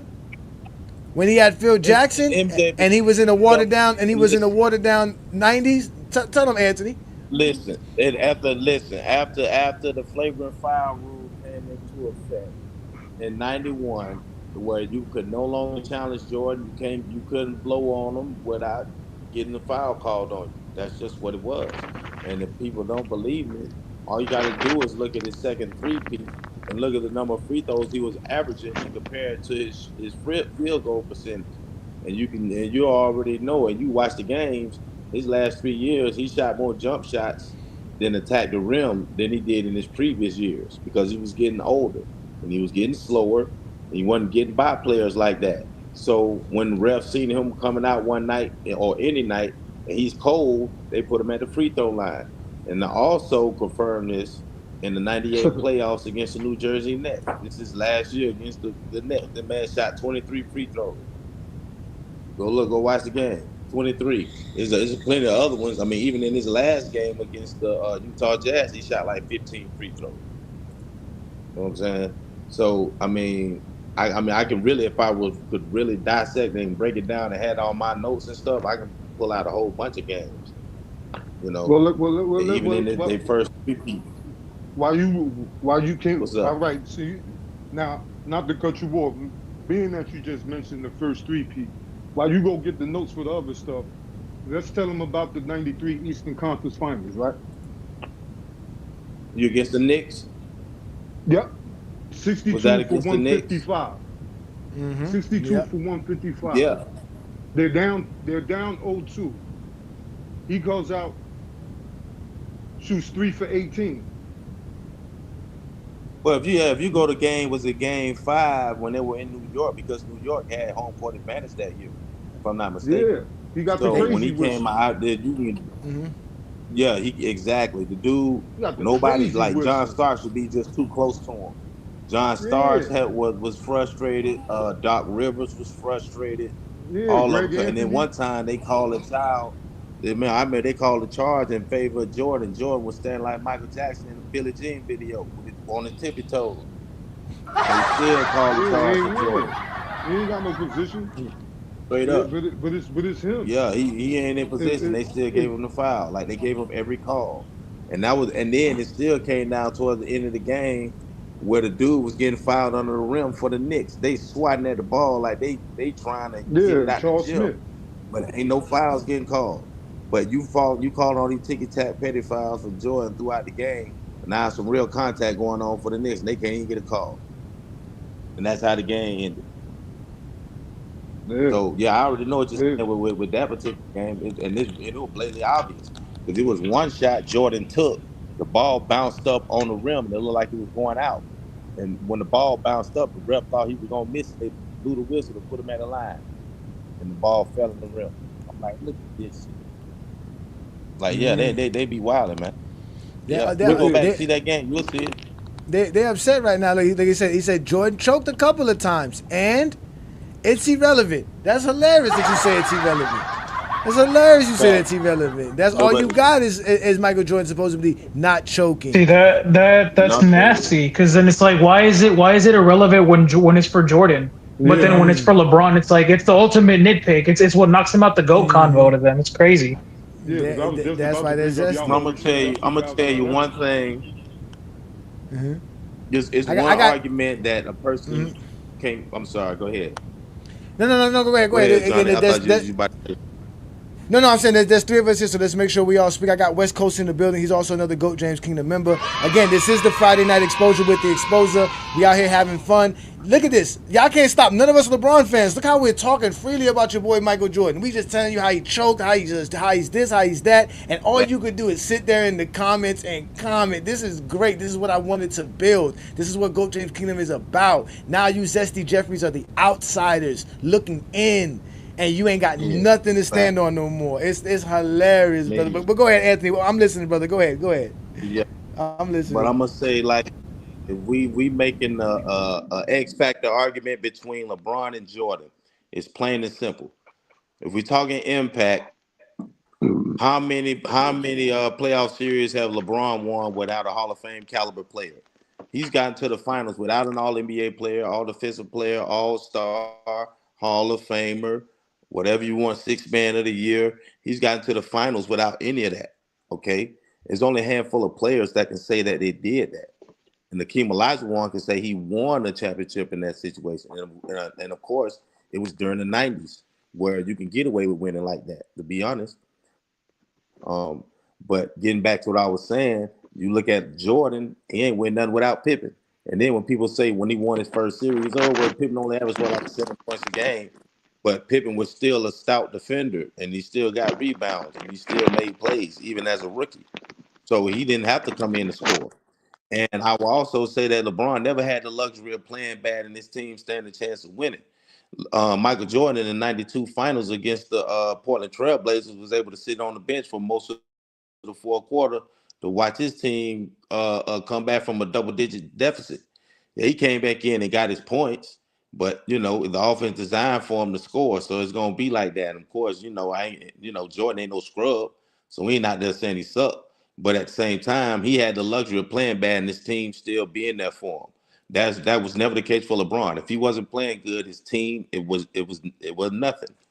But I think I can just wrap it up right there, man. We talking about impact. There is no measurement.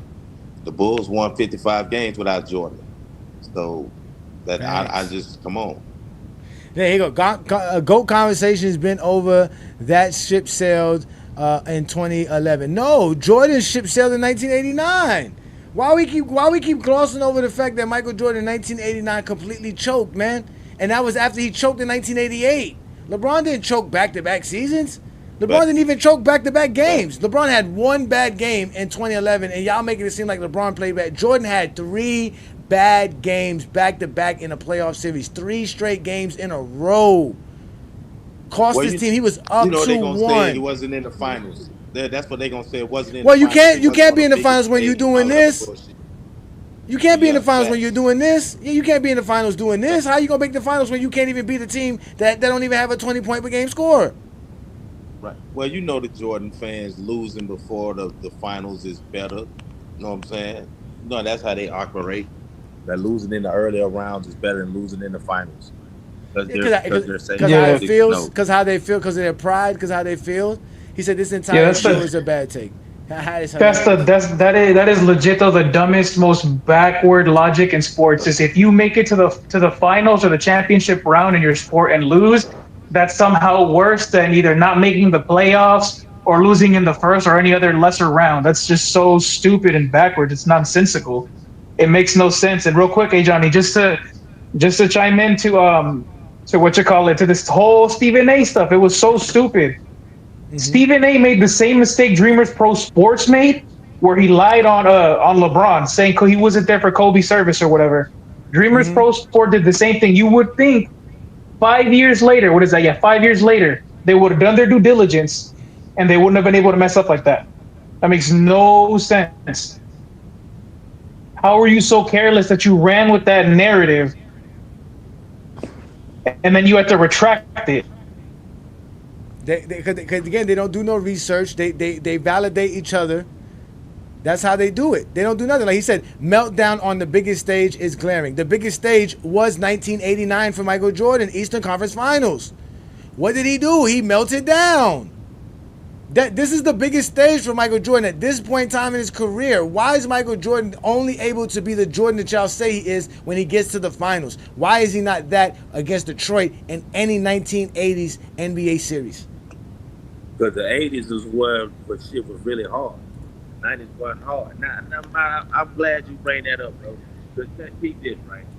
How many dudes in the 90s made it to the finals as the only Hall of Famer on their team, or maybe one Hall of Fame teammate, but played in the 80s with Hall of Famers and couldn't reach the finals? Guys like Charles Barkley. He played with Dr. J and Moses Malone and Mochi. You know what I'm saying? He never saw the finals with those dudes. Patrick Ewing. Patrick Ewing, same thing. You know what I'm saying? I think he played with Bernard King for a little bit. But he was able to reach the finals as the Hall of Famer on this team in the 90s. And the only people that don't look at that as anything big is Jordan fans. But they're the first ones to talk about how much help LeBron needs and then overlook his competition. It's the funniest thing I've ever seen. They say, well, LeBron played with more help than anybody. The majority of players that they name aren't even in their prime anymore. Guys like Shaq or Russell Westbrook or Carmelo Anthony. All those dudes, they weren't all NBA, status type players by the time they were trying to, ride LeBron coattails for a ring. So I just don't, I get their logic, but it's easy to pick apart. Because they don't have enough facts to back their claim. The facts don't always weigh and someone who thinks LeBron is better, as long as you know you're aware of him. And it's one of those things. You got all these 1990s dudes that dominated. Then the 80s couldn't do nothing. Team Olajuwon got to the finals actually in the 80s with Ralph Sampson, but he lost. He's the only player I think that played in the 80s and 90s that made it to the finals in both those decades. But you got Michael Jordan. He's surrounded by Hall of Famers in his last 3 rings. His first 3 rings, they'll say, oh, well, he only had Pippen, but he played Clyde Drexler, who was the only Hall of Famer on his team. Patrick Ewing, the New York Knicks, supposed to be the biggest competition of the Bulls in the 90s, and all they needed was one Hall of Famer to do that. And Patrick Ewing, come on now. Go look at the juggernauts in the 80s. You couldn't even make the finals unless you had 3 Hall of Famers on your roster. So I don't even see now, like I say, if you want to argue competition, that weighs in LeBron's favor as well. But, that's a conversation for another day. Yeah, that's too intelligent for them. Exactly. Shut up. Listen, look at Wally Lancaster here. Wally Lancaster says here, man, he says, man, you don't have to research. Just go to last night's game. That's low-hanging fruit, like Lamont would say, because last night's game is very easy for you to go. Did anyone watch the game last night? Of course you Zesty Jeffreys was watching LeBron play. When LeBron literally threw the ball, yes, he had a horrible turnover to the other team and blew the game. Yes, he didn't really blow the game because they had the lead, and the guy hit a 45-foot shot to a heave to win the ball game. So again, that's just one ball game. But your guy was out here choking in the playoffs versus players that are not even as good as a Josh Giddey. Then here we go. Here we got some more Zesty Jeffrey stuff here. Can you can tell when you go to an All-Star game losing what he said to on an All-Star game losing streak or get swept in the finals, something must have went wrong in the process. What? Again, you Zesty Jeffreys can't even tell. That's dumb. Why does the All-Star game matter? It doesn't affect regular season standings, and it definitely has nothing to do with the postseason. That's just stupid. The Eastern Conference Finals don't mean nothing, but the All-Star game, it means the world. Yeah, he ain't never been in a dunk contest either. Don't leave that out. Well, hold up. Since you want to bring up the All-Star game, how about Jordan was on the end of the largest blowout in All-Star history? They lost by 40 in '92. Here we go. Here we go. About All-Star games. Here we go. Peter Bagjuice. He says here, I thought y'all said Jordan ain't get criticized like that back in the day. Sir, this right here is from an article in the Indiana papers. Only the people in Indiana saw this. This particular article right here. The graph you see with the numbers on there, that came from the Detroit Press. The only people who saw that are the people from Detroit.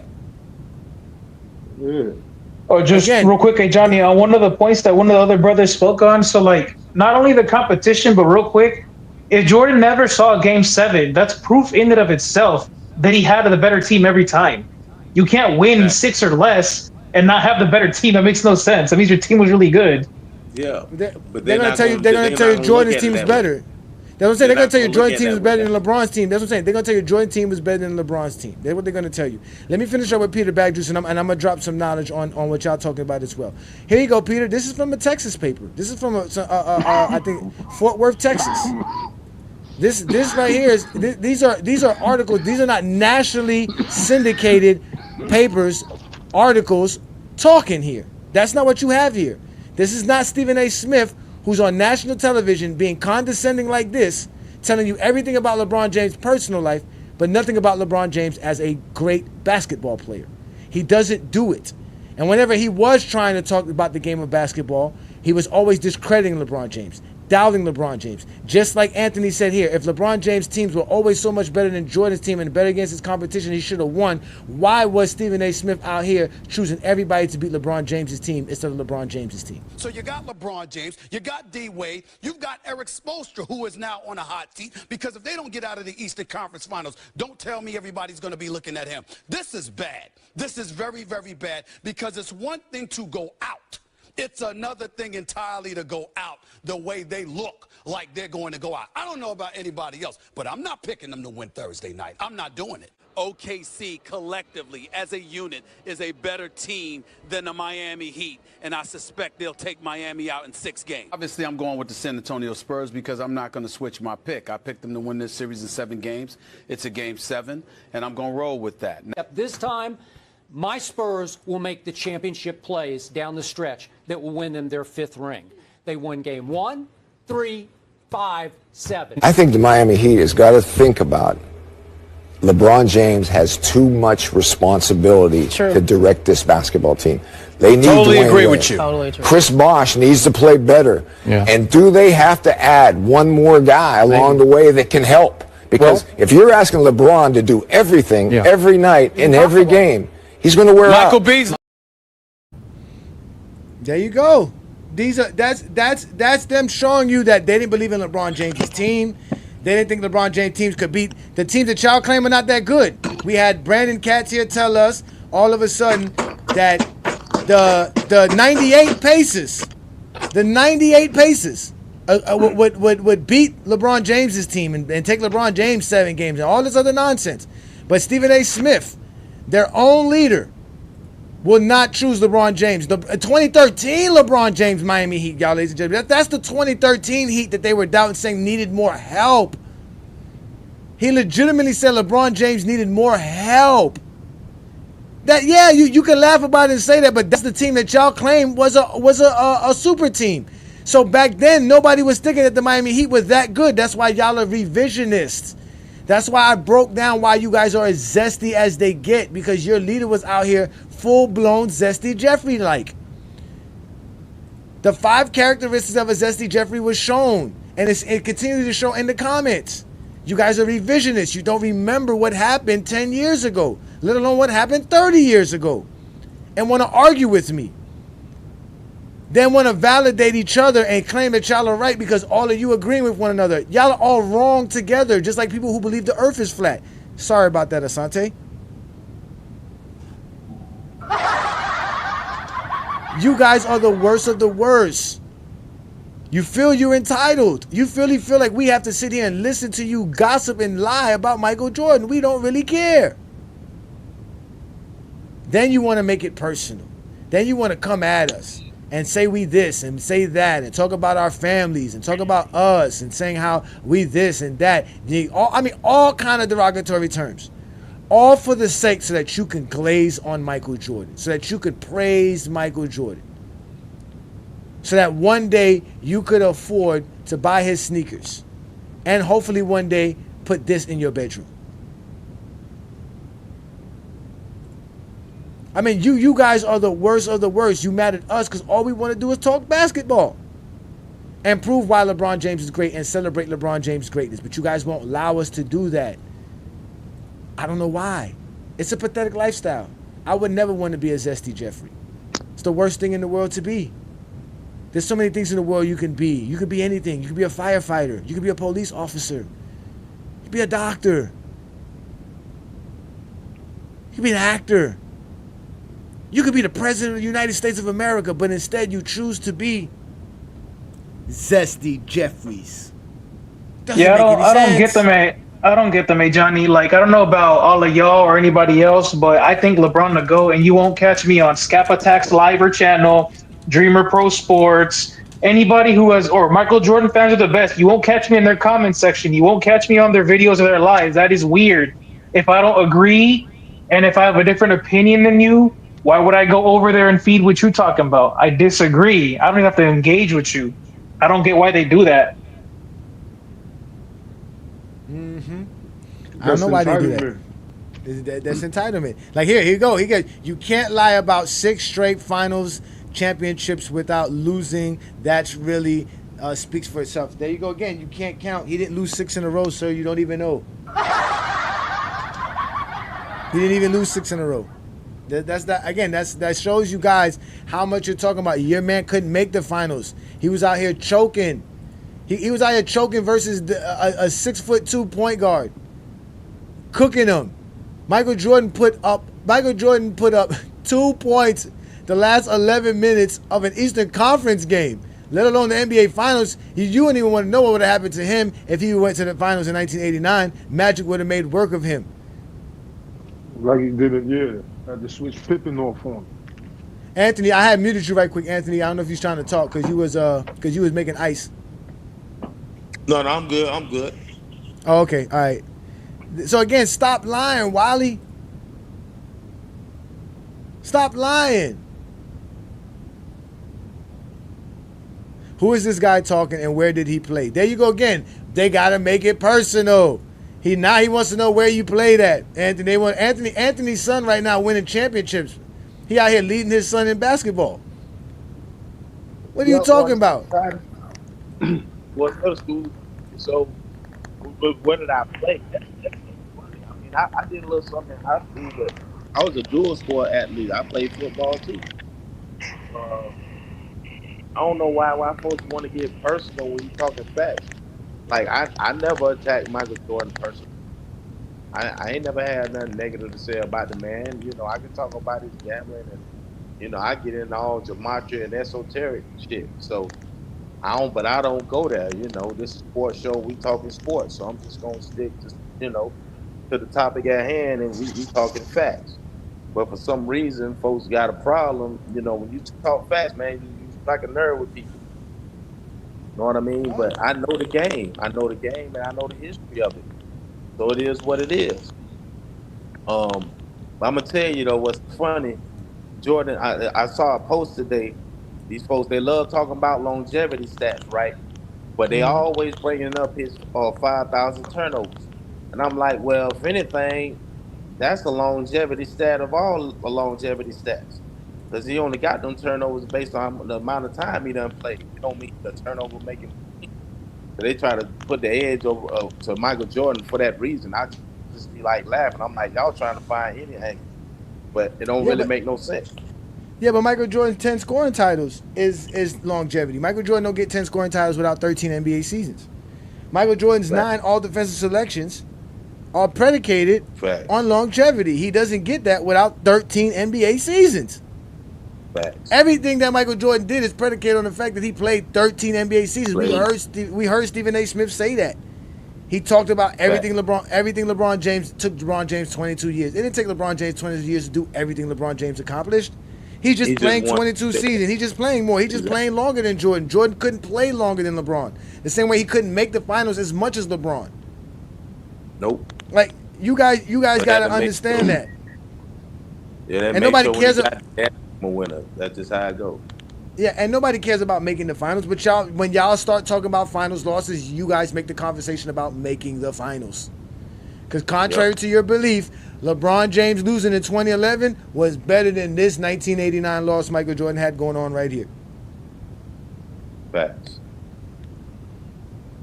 So what do y'all got to say about your savior? The guy that never chokes. The guy who has the killer instincts. The heart to win. Who wants to chop your heart out. Everybody feared him. Detroit didn't fear him. Matter of fact, Michael Jordan was so afraid of Detroit Pistons, he wouldn't even take a shot inside the paint. Look at this. Look at this. Do you see this? Look at this graph. You see this graph? He didn't even want to shoot in the paint, Anthony. I believe. He was scared to go into the paint, Anthony. SOFT. So, and that's why with a capital T changed everything. 1991 changed everything, man. That flagrant foul rule that took the teeth out of the Pistons defense. So now he ain't got to worry about going to the lane and somebody hacking him, or him being afraid of the extra contact they gonna give him. You know, that was one of the huge advantages that he was able to have on top of having a whistle. You know, but you know you can't talk about that. The Jordan fans they get sensitive, but it's the truth. They get real sensitive. They get sensitive. Yeah, man. They have no choice but to get sensitive. Right. You hear Phil Jackson on there. You can't call that on Michael Jordan. Come on now, what damn? So who can you call it on? A foul is a foul. You know. Hey, basketball hoops talk say, I see why the haters don't pull up over here. Y'all pulling up too many facts. Facts, that's what we do. They'll try in the comment section of a post or something, because then they can dick ride each other comments. You know what I'm saying? I'm surprised Willie's not it. I'm surprised Willie's not over here right now talking shit, because Willie be over here. He over here. Again, they're all trying to get along. They're all trying to figure something out because this guy done messed up. He went out here talking reckless, and now they're embarrassed. So now all the Zesty Jeffreys got to come together, and now they have to figure out how to keep the hate on LeBron James going. All right, ladies and gentlemen, welcome into the 7,322nd emergency meeting of the LeBron James Haters Association. Guys, we got a problem. LeBron just hit 50K points. God, why can't he just retire already?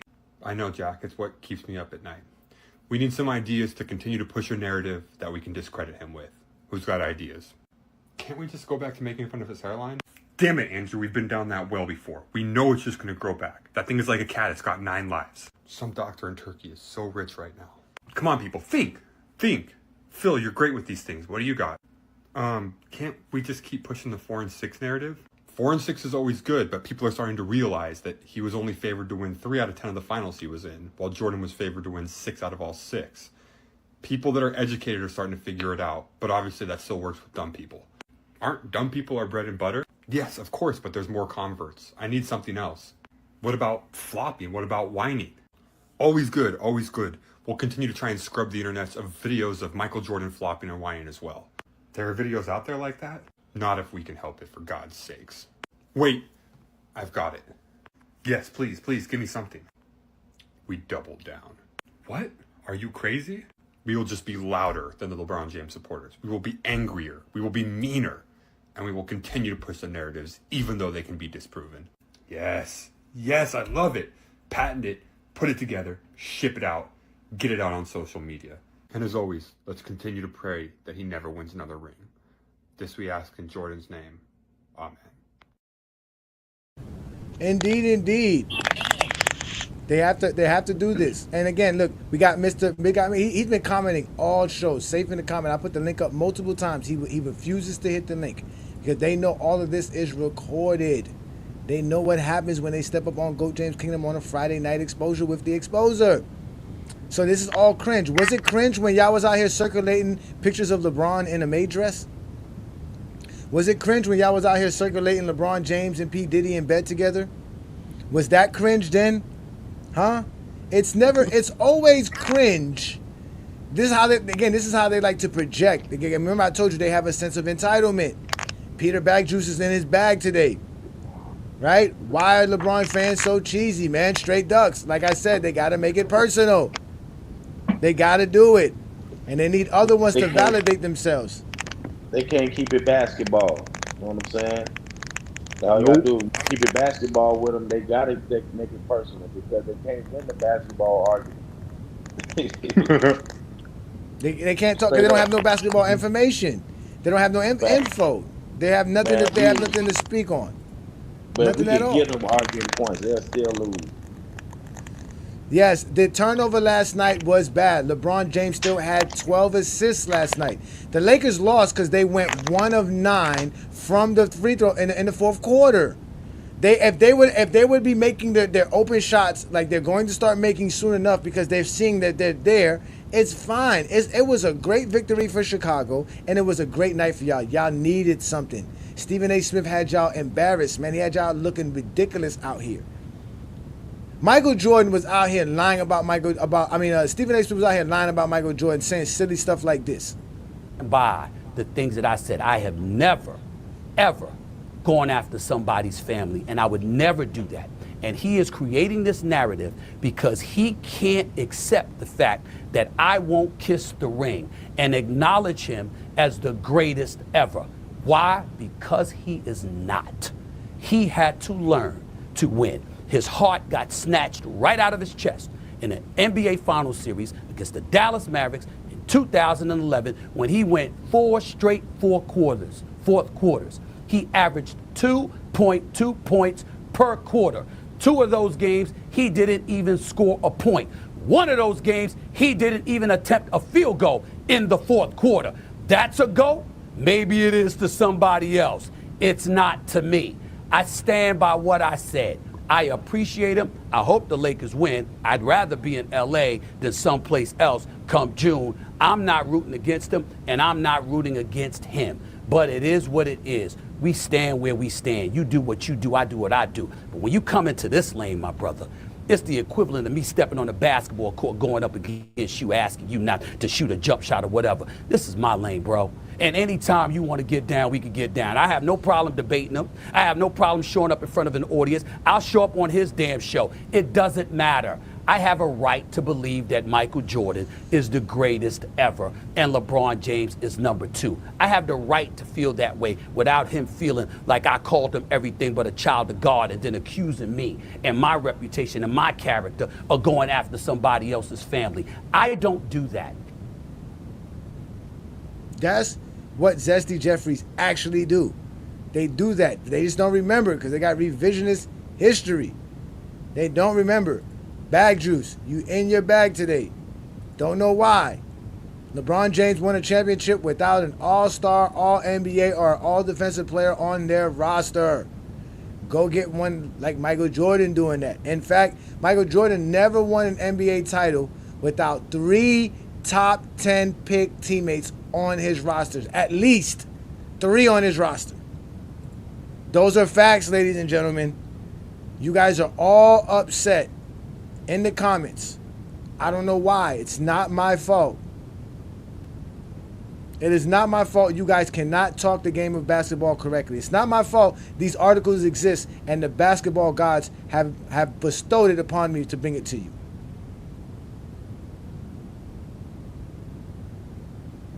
I don't know. He said, look, Johnny wants MJ fans to come on the panel so he can lie and be disgenerous. Where am I being disgenerous at? You can, again, you're safe in the comments.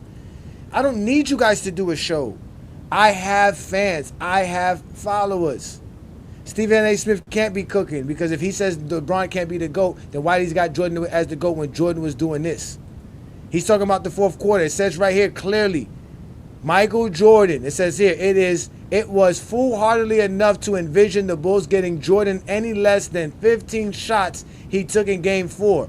But to go 4 for 8 from the field with 1 shot in the fourth quarter and losing a game that you could win, a crucial game 5 so that you can take a 3-2 series lead. Contrary to what y'all think, that game 4 only made the series 2-2. It did not hurt the Miami Heat of any kind. So all you guys are doing is just making me better. You're giving me ammo. Even with you in the comments, it's ammo. You guys are not able to talk. And again, this is why Stephen A. Smith is hated and why everybody outside of the Zesty Jeffrey circles hate Zesty Jeffreys, because you guys really think that you mean something to the world. You guys are delusional. You're as zesty as they get. And Josh let you know why your leader will never be respected by athletes and players who actually played the sport that they play and that he sits there and talk about and he gets paid to talk about. And, I mean, you see the way Stephen A. was crashing out today on First Take. Making up a bunch of shit, said LeBron wasn't at Kobe's memorial in the first hour of the show, and then came back and retracted it, said, oh, he knew he was there. But it's just, you know, it's for me, like, obviously you guys as Hooper, us, like me more on the media side, obviously I played in college but never played in the league. I've always had a problem with those type of people kind of talking about the shit that you guys did for a living, made millions of dollars doing, and just now becoming the stars and tonally how they kind of move around this industry. Like they're running shit, really moving around like Pocket. We're just keeping it real. So it's good to see somebody like LeBron, obviously in the GOAT conversation, wherever you have him, he's my number 1, but wherever y'all got him is irrelevant. But see somebody, a superstar at that level, you know, step out, be candid, cursing, doing, you know, speaking in his normal tone and just let him have it. It's like shit. Like, you know, Stephen A.'s been kind of on this bullshit for a while now. I came on our show talking tough, obviously dropped the clip saying he would have swung on him if Brown would have did something, but said he knows Brown would have whipped his ass, so I'll give him full context. But either way, just the fact, mere fact, if he would have to do something, y'all would have swung on him. It's like, all right, my nigga, come on, man. Like, just stop it. Stop. It's okay. It's enough. Just take the L. Like, sometimes in life, you just got to take an L. Facts. You can bounce back. Facts. We all take L's. How'd you feel about it? I love the fact that Brown was clapping back as an athlete. We all take L's. You heard what he said. We all take L's. Keep pretending like Michael Jordan never lost. Keep pretending. Again, We said that, right? Remember, I told y'all about the 5 characteristics of a Zesty Jeffrey. One of them is seeking validation from others. Mr. Bag Juice is in his bag. He's out here letting us know how much seeking validation from others helps him feel better and sleep at night after watching tonight's program. Hey, Johnny, give it up, bruh. Consensus opinions. Mind you, we have to avoid facts for popular opinions. We'll always have Jay above Braun. You're fighting an impossible fight, brother. I don't want to fight for your popularity. That's not what I do this for. I don't do this for that. You know it, Peter. You know I don't do this for that. I do this because I love the game of basketball. That's what I love. How about this? Since y'all don't want me to come, y'all don't want to come on my platform and do anything. Can y'all send me somebody? Can y'all tell Mr. Let me see here. What y'all said his name? Too Raw for TV. Can y'all tell some of these dudes? Can y'all tell them come holler at me? I want my 20v1. There you go again. They got to make it personal. You must be from the West Coast. You a mark. You a mark, cuz. You a mark, cuz. But you are, cuz. You know what I'm saying? You out here talking about Michael Jordan like this, man. Why you out here talking about Michael Jordan like this, man? You gotta stop talking about Michael Jordan like this, man. You guys are as zesty as they get. Ain't nobody around here worrying about any one of you Zesty Jeffreys. Ain't nothing y'all can do. Nothing y'all can do. All y'all can do is sit back and just enjoy the ride. Or you can do what Zesty Jeffreys love to do. Talk to the police. Now, did you get a look at the man who assaulted you? I did. Okay, can I get a description? Yeah, he was probably around 5'9", 5'10". Now, how about identifying characteristics? Any marks, piercings? He may have had a tattoo. He may have had a tattoo? Did have a tattoo? Which one was it? I don't know. It all happened so fast. You know what? It's fine. I have a preliminary sketch here. Is this the man who assaulted you? Y'all don't want no smoke with A. Johnny the Exposer. This is what I do for a living, ladies and gentlemen. This is what I do for a living. My job is to expose Zesty Jeffreys every Friday night right here on the Friday Night Exposure with the Exposer. All you guys can do is stay safe in the comments. But that's fine because you're supporting what we do here in GOAT James Kingdom. Your engagement is always necessary right here on GOAT James Kingdom. But I told you, go out there, go get me those Zesty Jeffreys, line them up, and I'm ready for my 20v1.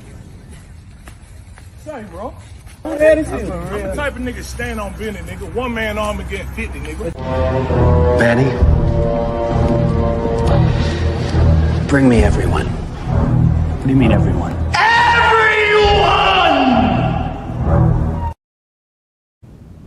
Facts, ladies and gentlemen. I ain't scared of none of you Zesty Jeffreys. So as we stated today, ladies and gentlemen, today's show was about how Stephen A. Smith goes full Zesty Jeffrey. And by going full Zesty Jeffrey, there are 5 characteristics that help you understand what a Zesty Jeffrey does in a conversation with you and how they try to engage in a discussion with you. The first thing they will do is they will make it a personal conversation between you and them.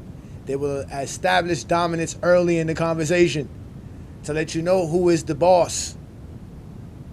They will do that by lying to you, by inventing things of their past and things and show you why they are who they are. They'll tell you about their basketball history. They'll bring up lies about watching games in the 1970s when they weren't even available. They'll do all kinds of stuff. They're revisionists. They're crazy. Then what they'll do is they'll go get other individuals. They'll gather up in a posse and a lynch mob to come tell you why they are right and why you're wrong and why no one's on your side, while ignoring everybody else that tells you and validates what you're saying. And they do this because they have a sense of entitlement, ladies and gentlemen. They project their lives upon others. They feel very important. They think that what they're saying is important. They want you to feel that what they're saying is important. If you do not understand what they're saying, there's something wrong with you. There is really nothing wrong with them. And last and not least, They do all of this so that they can glaze Michael Jordan, so that they can praise a man who they really don't respect if they were around, but they only respect him because Nike and Gatorade explained to them. You guys talking about us singing songs. You guys were out here singing Gatorade commercial songs, and this is how you became a Zesty Jeffrey. This is how you went full-blown Zesty Jeffrey. To the point to where you can have Stephen A. Smith out here lying left and right, not even realizing that he's lying. That not only did he go on a rant, within 2 hours of ranting, within 120 minutes later, he had to come out with a statement retracting it because he was out here being full-blown zesty. Man, Stephen A. got on TV and said, hey, LeBron said his son is great. I said he a bad dad. Now he acting like I said he a bad dad. Where was you when Kobe Bryant died? I ain't seen him. You know what I mean? When D-Wade got his statue, where was you? I know your son had to do his heart thing, but you can't be in two places at once. You the GOAT, right? You the GOAT, right? I ain't saying I'd have fought him. I'm just saying I'd have fought him. That's all I'm saying. You know what I mean? And besides his friends, he ain't got no friends. So really, do he got friends? Yeah, do he got friends? Does LeBron really have friends? Can we really trust Stephen A. Smith when he's out here capping for no reason at all, ladies and gentlemen? Again, it doesn't make sense. It really doesn't. It really doesn't. So with that being said, ladies and gentlemen, we are going to end tonight's program because I think I've done enough damage for the Zesty Jeffrey community. LeBron James has shooken the world because he is the GOAT of basketball. We keep telling y'all that. This is the GOAT James Kingdom channel, where we praise LeBron James for being the GOAT of basketball and where basketball lives forever. Brandon and I go live every Sunday noon Eastern time with the GOAT James Kingdom show. This is what the GOAT James Kingdom channel is all about. This right here. All the other platforms and pages we have on Instagram, TikTok, Twitter, Facebook, Discord, IG is also that you guys can come watch us on a Sunday afternoon. But we do the Lord's work because we are the Clutch Sports Hitmen. Nobody do it better than Brandon and I. We talk about why LeBron James is the GOAT. And in fact, Anthony, I'm going to unmute you right quick. You know we are going to reach our 150th episode this Sunday. Yes, 150 episodes, brother. So you was a part of it from the beginning. I appreciate it. So we're going to reach 150 episodes, and this week's episode will be about the 150 reasons that LeBron's the GOAT. We have 150 reasons why LeBron James is the GOAT of basketball. And we're going to display all 150 on our 150th episode of the GOAT James Kingdom channel. GOAT James Kingdom show. But then also, don't forget that on Saturday nights, we got the Radar, where Brandon, King John, and T Perfect go at it and debate a topic that you guys choose for them during the previous week's show. So at 7 p.m. Eastern, right here on the GOAT James Kingdom channel, you can join the Radar and you can have fun with Brandon and Travis. They're going to have a great show tomorrow, so you guys make sure you check out that. Again, that is right here on the GOAT James Kingdom channel, so hit that like button, hit that subscribe button, and don't be afraid to become a member of the channel, because when you become a member of the channel, we do big things in GOAT James Kingdom. We take care of all of our members. Like I told y'all, we started even doing playback, and we're going to have more games on playback. We're going to have more special GJK private lobbies for the Lakers games that are going to continue to happen. We're going to watch more Laker games. We're going to do more Laker films. We're going to break down more stuff, because that's what we do here on GOAT James Kingdom. Y'all already know I'm A. Johnny the Exposer. I really don't care how you feel. That's why I joined FYF Sports Debate, to tell you guys, forget your feelings. Fuck your feelings. And in reality, it's really fuck your opinions, because we don't care what you guys think. We want to know what you know. And the reality is, you Zesty Jeffreys don't know enough. That's why on a Friday night, you get exposed by the exposer. And I was glad to expose you again, because Michael Jordan is not the GOAT of basketball. He will never be the GOAT of basketball. And they will never be the GOAT here in GOAT James Kingdom. And we prove it all the time. So ladies and gentlemen, with that being said, we're going to end tonight's program with a peace and blessings. And you have now been exposed by the exposer. Again, y'all make sure to check us out on Playback TV. Welcome to GOAT James Kingdom, where basketball lives forever. Here in GOAT James Kingdom, we not only talk the game of basketball, we actually watch it. And by becoming a member of GOAT James Kingdom, you'll have access to watch the games with us right here on Playback TV/GOAT Kingdom members will have access to watch the games with us, especially when the Los Angeles Lakers face anyone in the NBA. Also, we'll be going live with other games and other streams regarding the basketball. If you like the content here in GOAT James Kingdom, please hit that like button, comment, become a subscriber to the channel, and also don't forget to become a member of GOAT James Kingdom. If you're a basketball fan and you're tired of basketball shows that talk about fake narratives and using non-basketball terms like killer instinct, playoff translation, gravity, come to GOAT James Kingdom.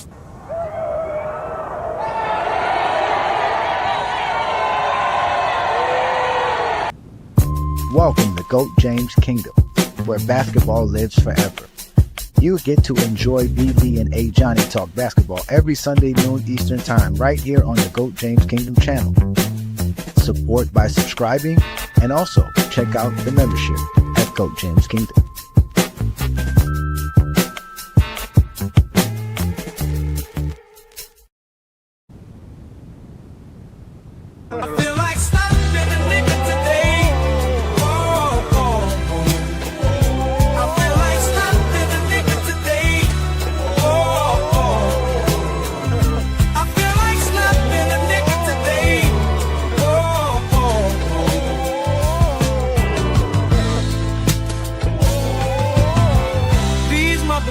On the road, where the hell they learn to drive.